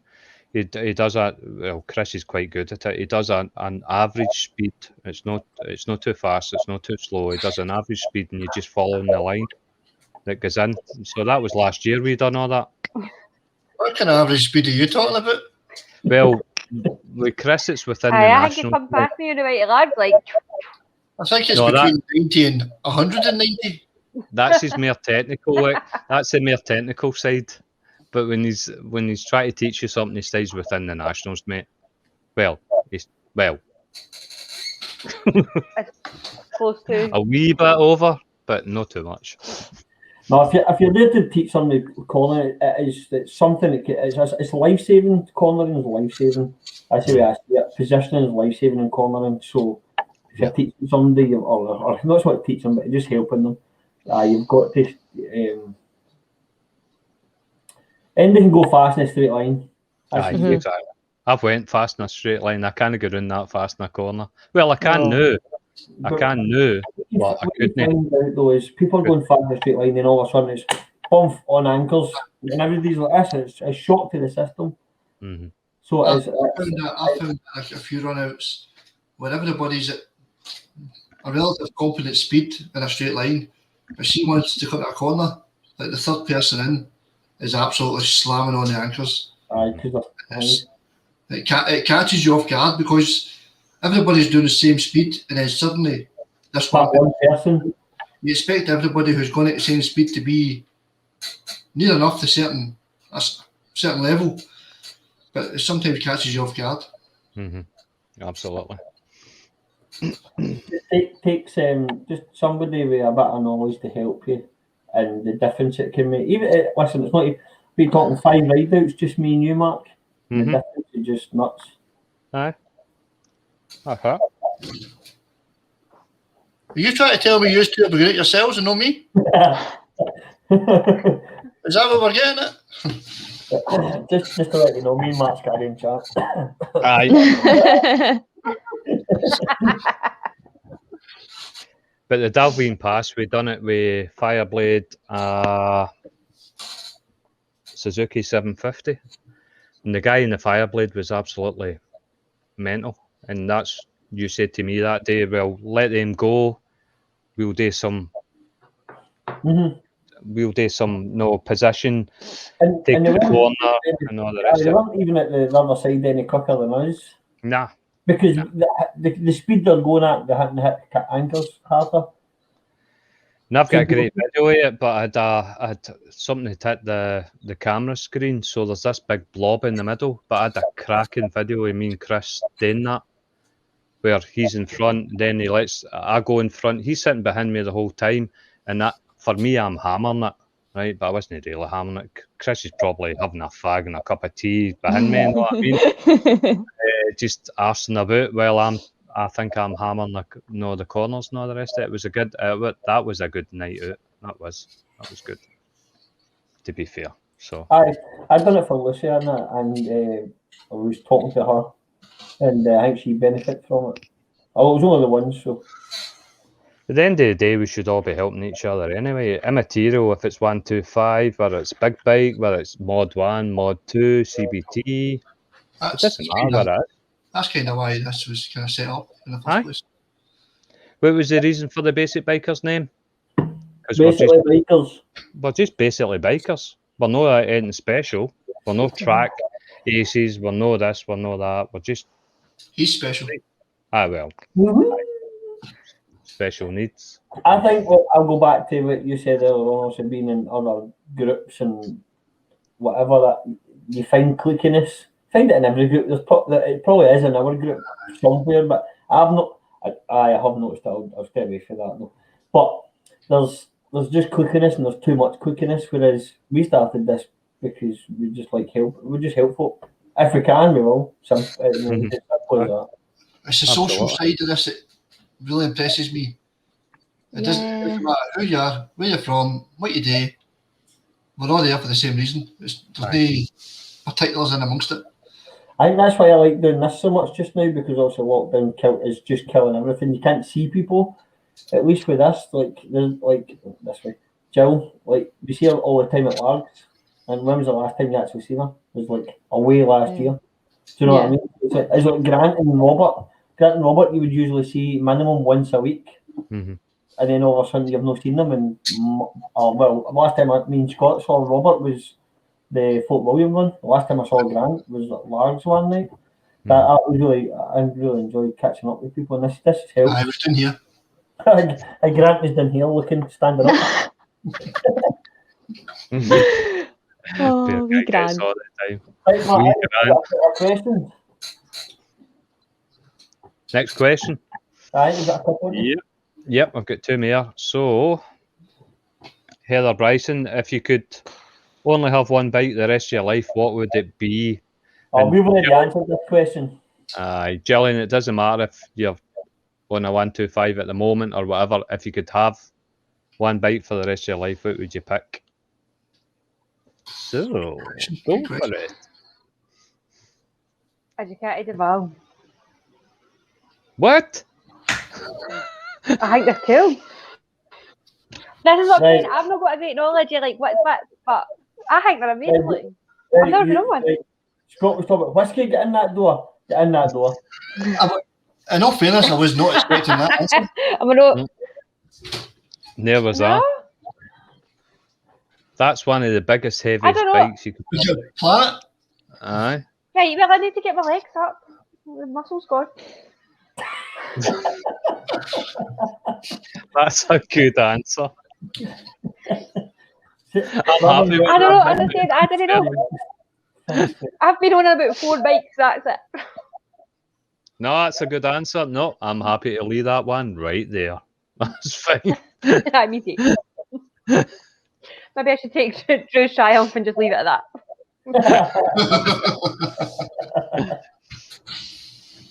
Jill? I'm struggling with this one. To narrow it down to one is really difficult. But I know Chris is gonna like this one. I'd probably have a big Z. Yeah. Oh, here we go. Aye. I've converted Grant and Jill. I know, man. Because alternatively, I like the Honda CB1300 Super 4s. I love that style, man. They're a bit big. I would need to personally probably sit in one and ride one, but looking at them wise, I would probably love one of them. But I do have a big soft spot for the big Zs, the Gen 1s. I know. Chris will be laughing in this one, man. Scott, bike for life, what would it be? Probably an exercise bike, mate. Yeah. Would it be a good one or a bad one, or would it have one of these screens where you've got other people motivating you? Lance Armstrong.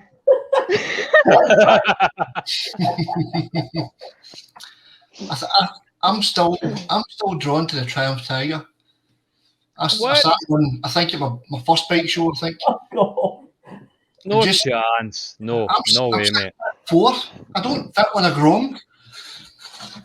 So I think the Triumph Tiger just fits me nice.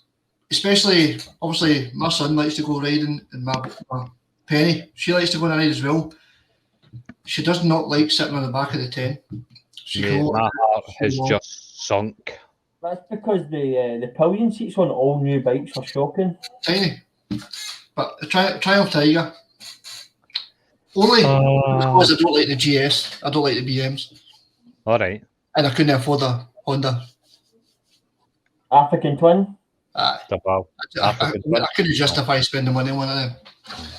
The Triumph Tiger, I think, is right in the middle. I think we said this last time that he was. Before he bought the MT10, I was convinced he was going to buy the Tiger 1200 just because of the bike show, the amount of times he sat on it. No, Chris, you messaged me and said, right, we can't ride with Scott anymore if he buys a Triumph Tiger. Right, so sorry guys, I need to go. Thanks for being a part of my life for 6 months. Ciao. Right, Chris, come on.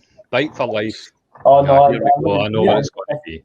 No, we answered this a couple of weeks ago. Like, my two bikes are just what I've always looked for and wanted, but just due to the noise of it, my father-in-law's got a Norton Commando and a 1973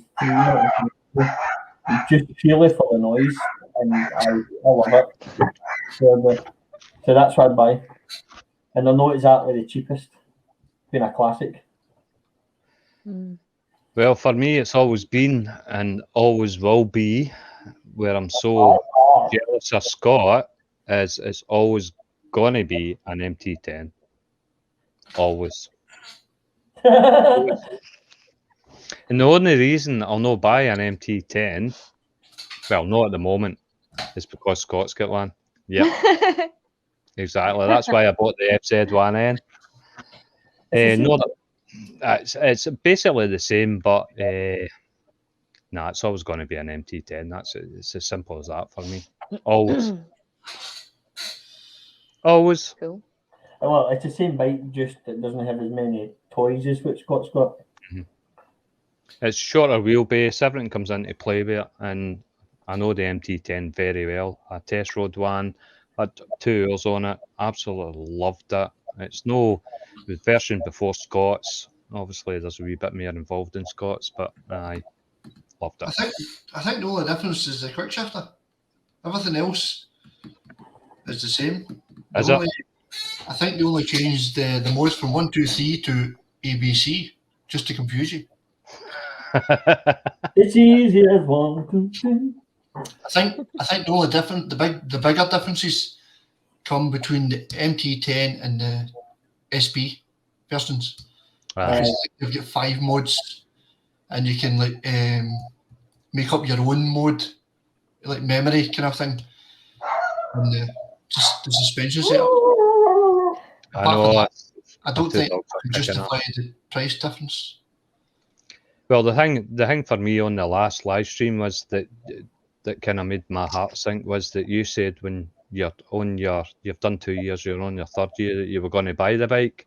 So that's kind of leaving me sitting going, well, I'm going to have to pick something else. Because I'm not getting an MT10. You can buy an MT11. Well, you've got Triumph Speed Triples bringing out a 1200. Well, I was thinking of the MT09 SP, the new one. This isn't about us. This is about.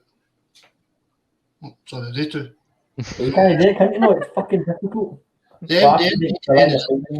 I'm thinking about just giving it back and maybe actually seriously looking at the Triumph Tiger. Purely because of the social aspect of it, I can actually take Penny out of it without any grief, and I can take the boy out, no bother. It's going to be a hard decision when the time comes. That's fair. We'll just put that to bed. I'll just buy 2. Say that again? I'll just have 2. Buy 2. Keep the 10, buy the Tiger. I'm still working, I'm not loaded, mate. Oh well, next question. Hey, last one. Here we go. There it is. Oh. Do you think bikers are treated fairly when it comes to road tax, and do you think we should have a de-restricted speed limit on certain stretches of road? All done. Just for Z-Ted, eh? I think this has been seriously considered, the de-restricted speed limit. Have they not talked about raising the speed limit? Many times it's never happened because of the idiots that's on the road. I don't think it will ever happen because in general, our lane discipline is horrendous compared to other countries. I think we can all agree on that. Yep. For the road tax, You do pay as much actually as a car. It's kind of weird. It's just like £1 cheaper or something.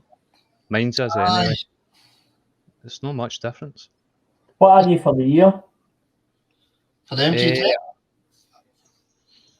I'm going to have to ask Google for that one. I'm Joe? £9. I'm £9 odds for my FZ1. I do it monthly, mate. Just like I was going to say £9 a year. I know. monthly. So wait, it's over £100. That's the same as a car. In fact, that's a dear car. That's no a small I'm car. pretty sure my car's like 20 quid a year. So's well, mine. there you go. Aye. Your My car's car's 20 quid a year? yeah, my car's 20 a year. Yeah. A 1 litre Focus. Oh well, I I actually fell under the Volkswagen scandal, so my road tax isn't allowed to go up. So I'll be maintained at 20 quid a year until such time I no longer have that car. but Scott drives a fucking hearse. I know. Well, You got a big Audi. whoa. My Cougar, to give you an example, my bike's £9 something. I can't remember the exact amount. My Cougar is £10 something, 1071. My Cougar. So found a difference. Well, one of the things I have noticed about road tax when taxing a bike is when you tax a car, the only option you've got is either pay monthly or pay 12 monthly. But with the bike, you've still got the option of a 6-month tax bracket, and you can only pay 6 months, especially, well, fair weather riders like myself, who only needs the 6 months. So at least that's an option still with bikes that you don't get with the cars. I think that'll be the main reason why you do it, for the simple fact that the weather's horrendous. Yeah. But still, then you've got, I'm not so bad for my insurance. I know a lot of people complain about the insurance quotes, but my insurance actually for the Z and the Blade's actually pretty reasonable. Mm-hmm. My road tax for the Z's like £80 and the Blade's like £90 something. I always just do it for the year, just because even if it's winter and I get a winter day that's nice, I'll still go out. Right. Yeah, I think my phaser is like 60 quid a year or something like that. But I just go for the 6 months. It's sorn to the now because it's not even a bike right now. So, I don't really have a big issue with road tax. I suppose to be friendly on all sides, I think yes, I think we all pay too much for road tax considering there's only 2 wheels on the road rather than a car which has got 4 wheels on the road.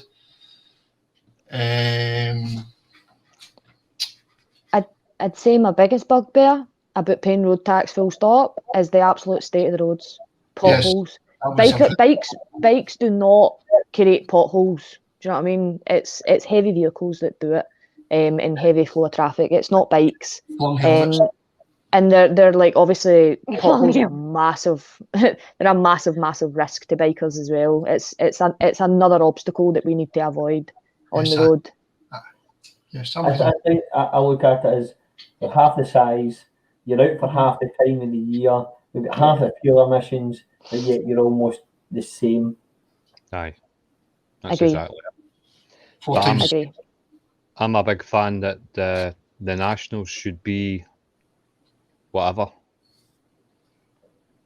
So when you hit a nationals at any point in any part of your country, it should be whatever speed you want to do. That's what I think. Just to clarify, I'm going to vote for you for president. I disagree. I think if we don't have a speed limit, it's bad enough we have a speed limit and people still act like idiots. If we didn't have a speed limit, it would just be an absolute riot. I think they should reclassify what the national speed limit is, and I think on that national speed limit, I'm not saying every road that's national speed limit just now because that wouldn't work. I think they should reclassify the roads, and the national should be whatever. There wouldn't be a lot of them, but there would be a good few. I think Bike I'd like them to friendly do away with. see your big long stretches of carriageway that does that average 50 mile per hour when it's just miles and miles and miles of road and there's nothing else. Like them, I would get rid of them. Those average speed cameras with the 50 mile per hour thing, I'd get shot of them. But everything else, yeah, I do think we should still have speed limits. Repercussions for people who do kind of kick the arse out it and get caught. It would certainly thin out the herd if there was more. Yeah. Yes. How many times we could name them? But we know a few boys, and if they didn't have a speed limit, they do have a speed limit, and we know some of the speeds they do. And if they didn't have a speed limit, The speed limit's one of them's fucking talking about changing their plates because the speed limit they do, and that's during the speed limit. So think what the boys would do if they didn't have one. Do you not think that's down to the individual, but because that individual making a mistake at the wrong time, at the wrong place, could result in a civilian or an innocent person.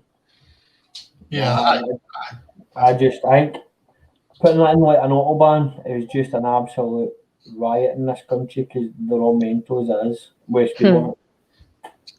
So listen, but we've all done it. Well, not so much at Gifford's, but the three of us have all we're not always that we stick to speed limits. But can you imagine if there wasn't one? What you would do? The TT. You imagine going up that mountain and you can do whatever you want. Dangerous. But the autobahn system works in Germany, so.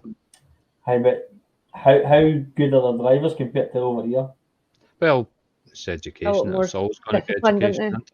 Well, it's been said numerous times that Germany's road system, their road discipline is absolutely bang on. It's the people who come from other countries who mess it up. Yes, that's my main reason why I just. My biggest thing about the roads in Britain is not necessarily the potholes or the state of the roads, it's road discipline. Because we've all been stuck behind somebody in the fast lane who's just not willing to pull over.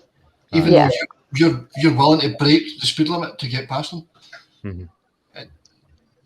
It's just Do you not think that's what we should kind of aspire to be, but is that disciplined? Oh no, absolutely. I think we should worry more about the disciplined drivers rather than speed limit. Because if everybody driven to the speed limit and the discipline, everybody pulled in. It'd be a lot smoother. Well, you got the 74, you've got 3 lanes. 1 for driving, 2 for overtaking. Now, what happens?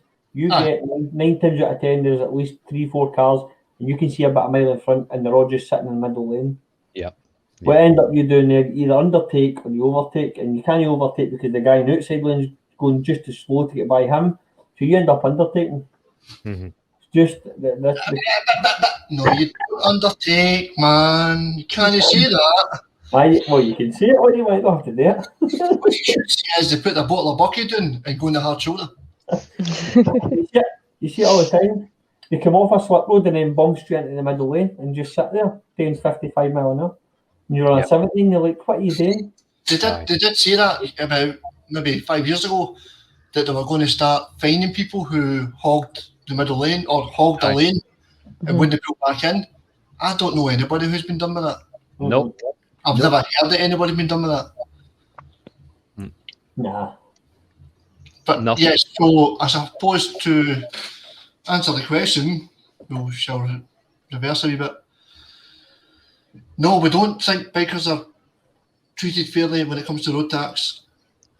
And, well, I suppose we're a mixed bunch of reviews between the speed limit thing. Nay.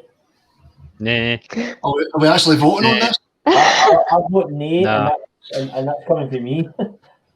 So, Mark, irrestricted limit. I think we should aspire to be more disciplined. I think it should be. I think it should be opened up. Christopher. Nay. Gillian. I think there'd be a lot more education needed before they could do it. Jill? I'm saying nay. I'm going to go nay. Right, so Mark, if you just want to feel free to delete yourself.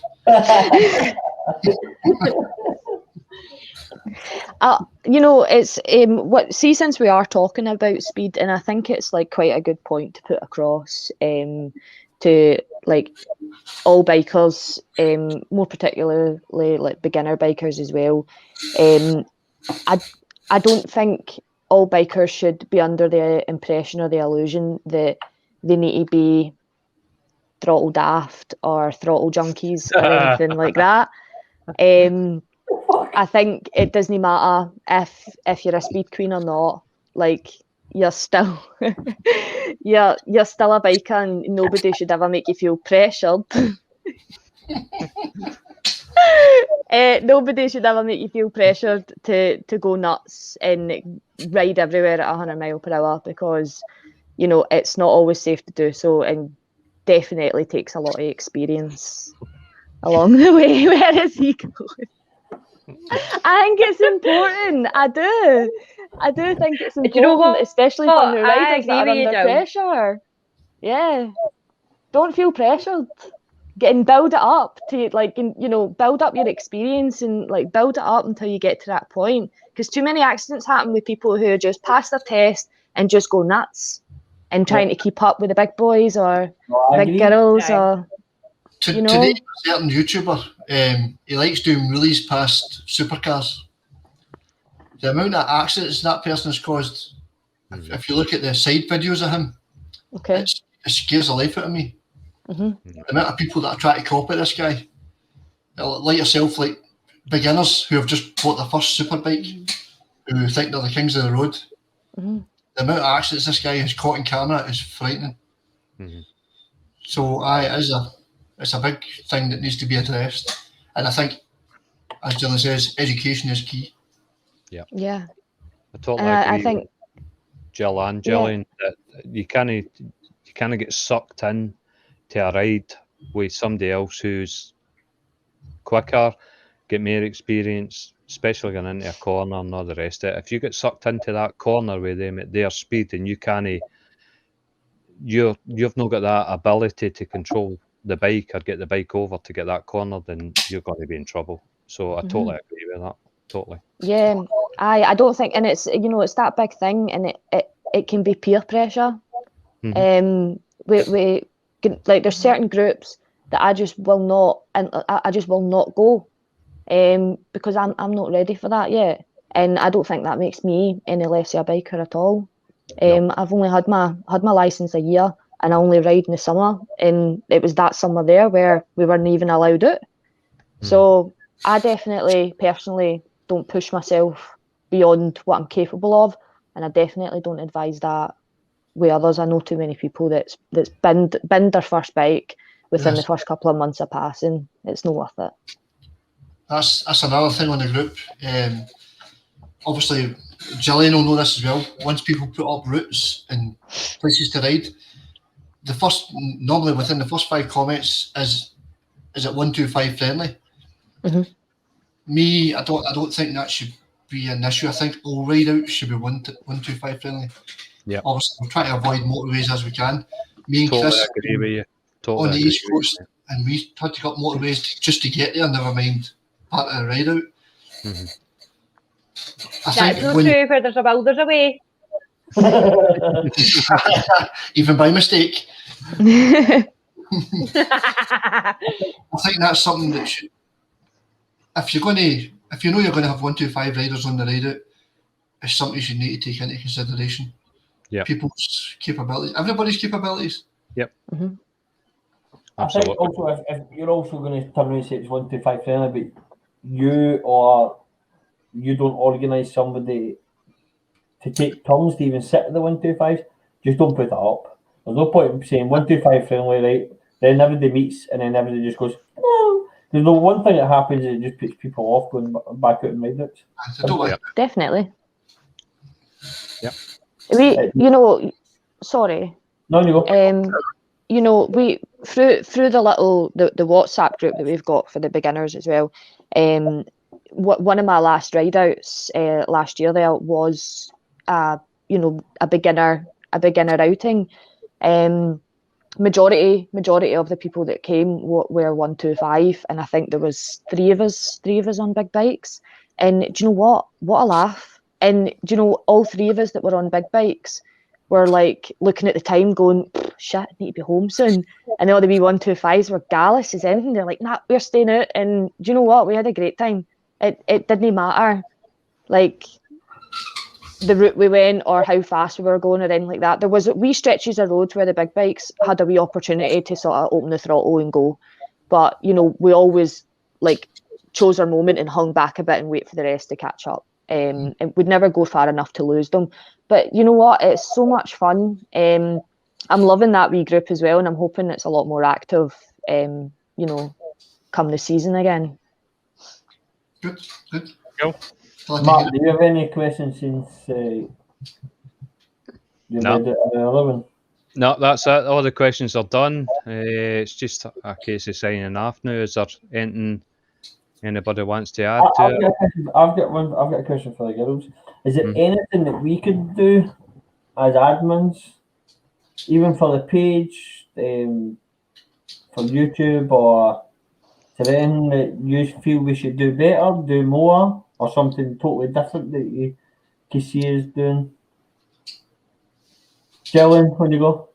I like the idea you've got going where there's a mix of different people coming on to talk about things, because hearing somebody's story or somebody's opinion on something really can put your mind at ease or make you think differently about something. I think this is a great idea.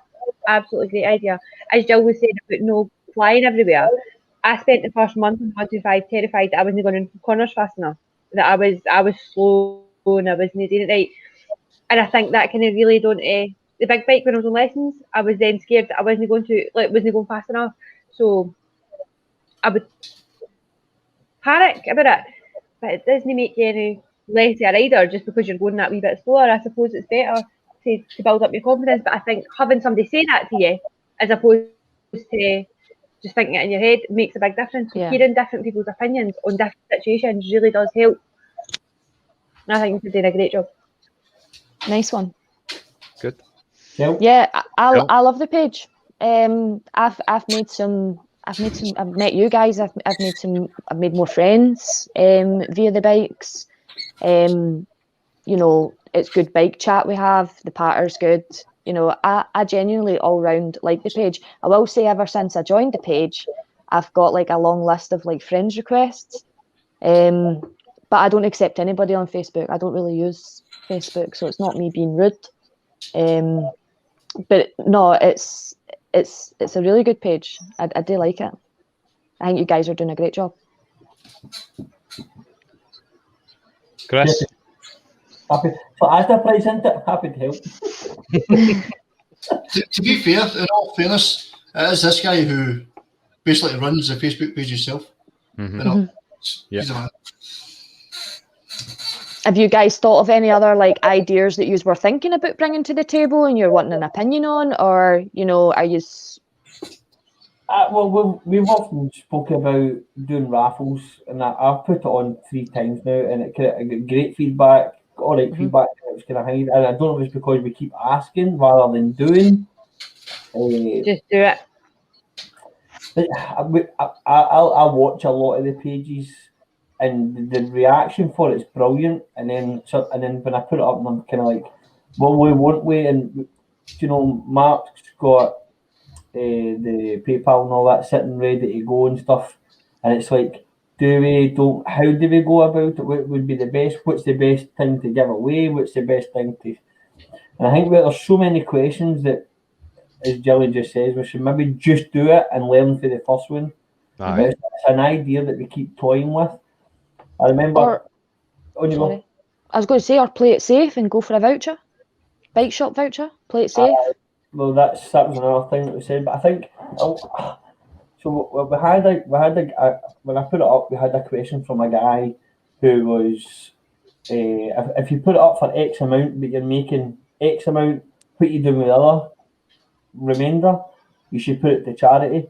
And he actually had quite That's a couple of times you put that up, and it's like, what happened would be that's exactly what would happen. But to have somebody turn around, you're taking times like me and Scott's.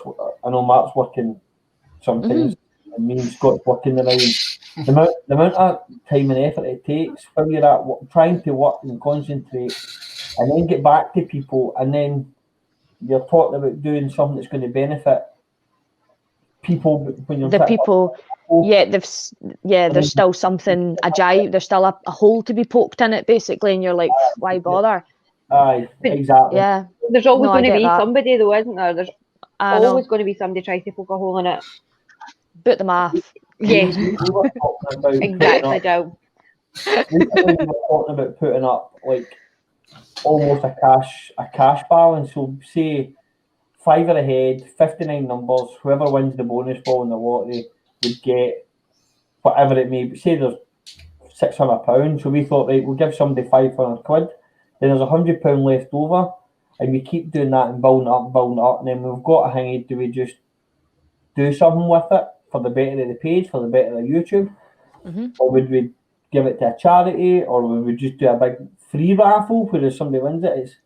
But then again, everybody's always going to have an input and say, "Oh, you've got this sitting, you've got that. Where's this money going? Where's that money going?" But if they were to turn around and win the 500, 600 quid, whatever it may be, different story. They'd clamp it. If there's anyone to take part, then I let them take part. Yeah, that's a big one that we keep looking at. You know what I mean? If they're not happy about it. I think other than that, just organising more runs, isn't it really? And just the social side, for me personally, the social side is second to none. There's nothing better for me than going to a ride out and meeting new people.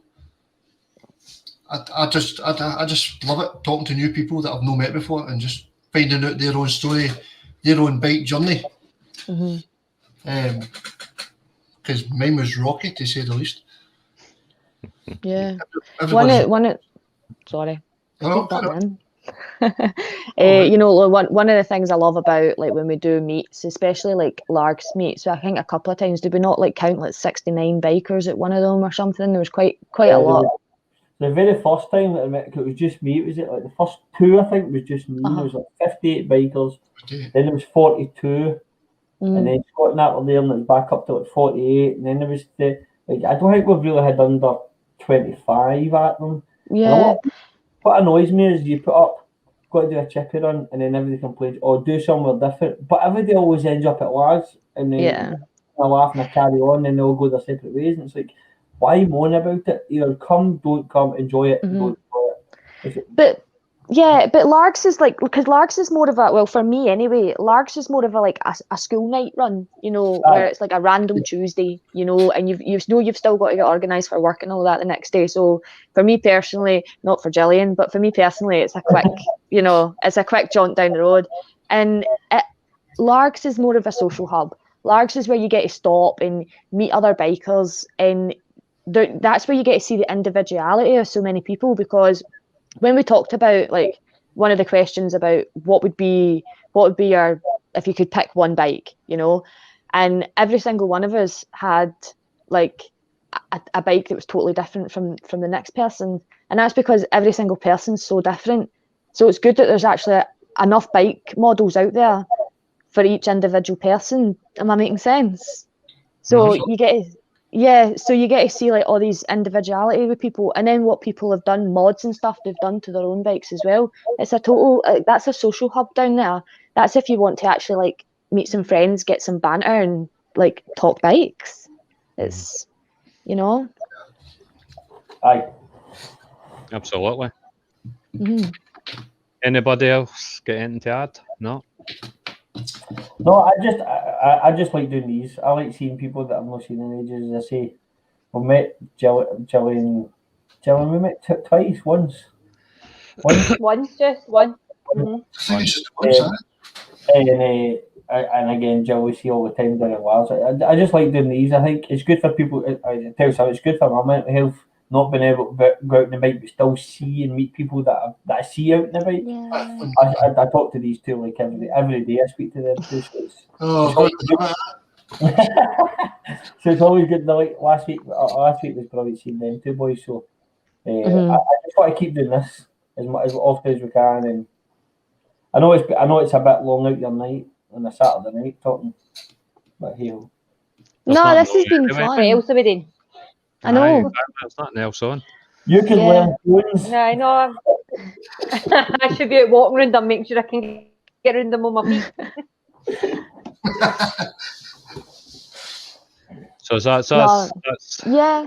I'll get one other than Jillian passing a mod to your mod too. Did any of you get any other plans this year for the bikes? But i.e. journeys?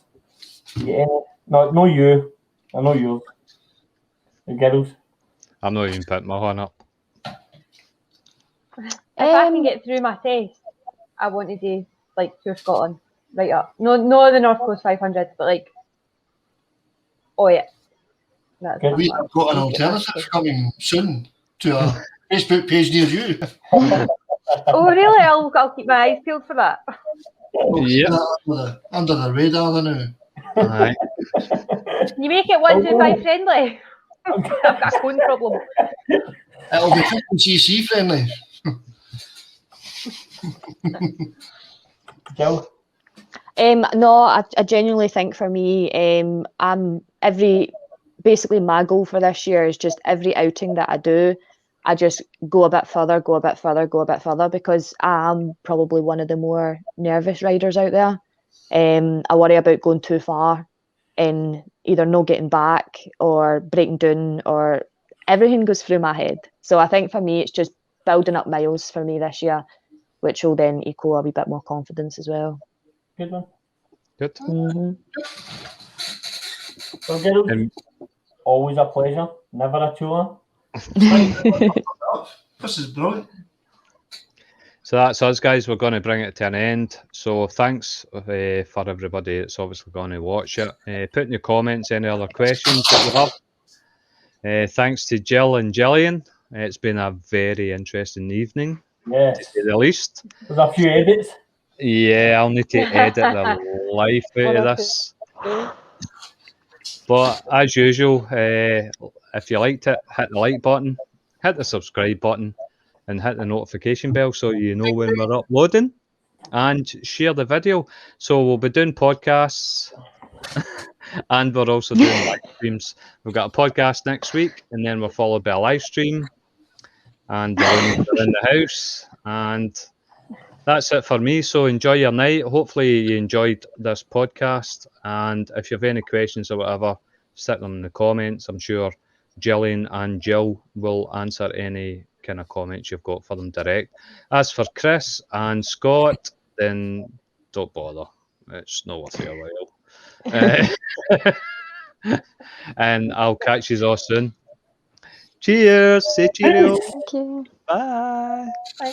Bye. Bye. We're all just sitting waiting for this wee red dot to disappear, aren't we? Yep.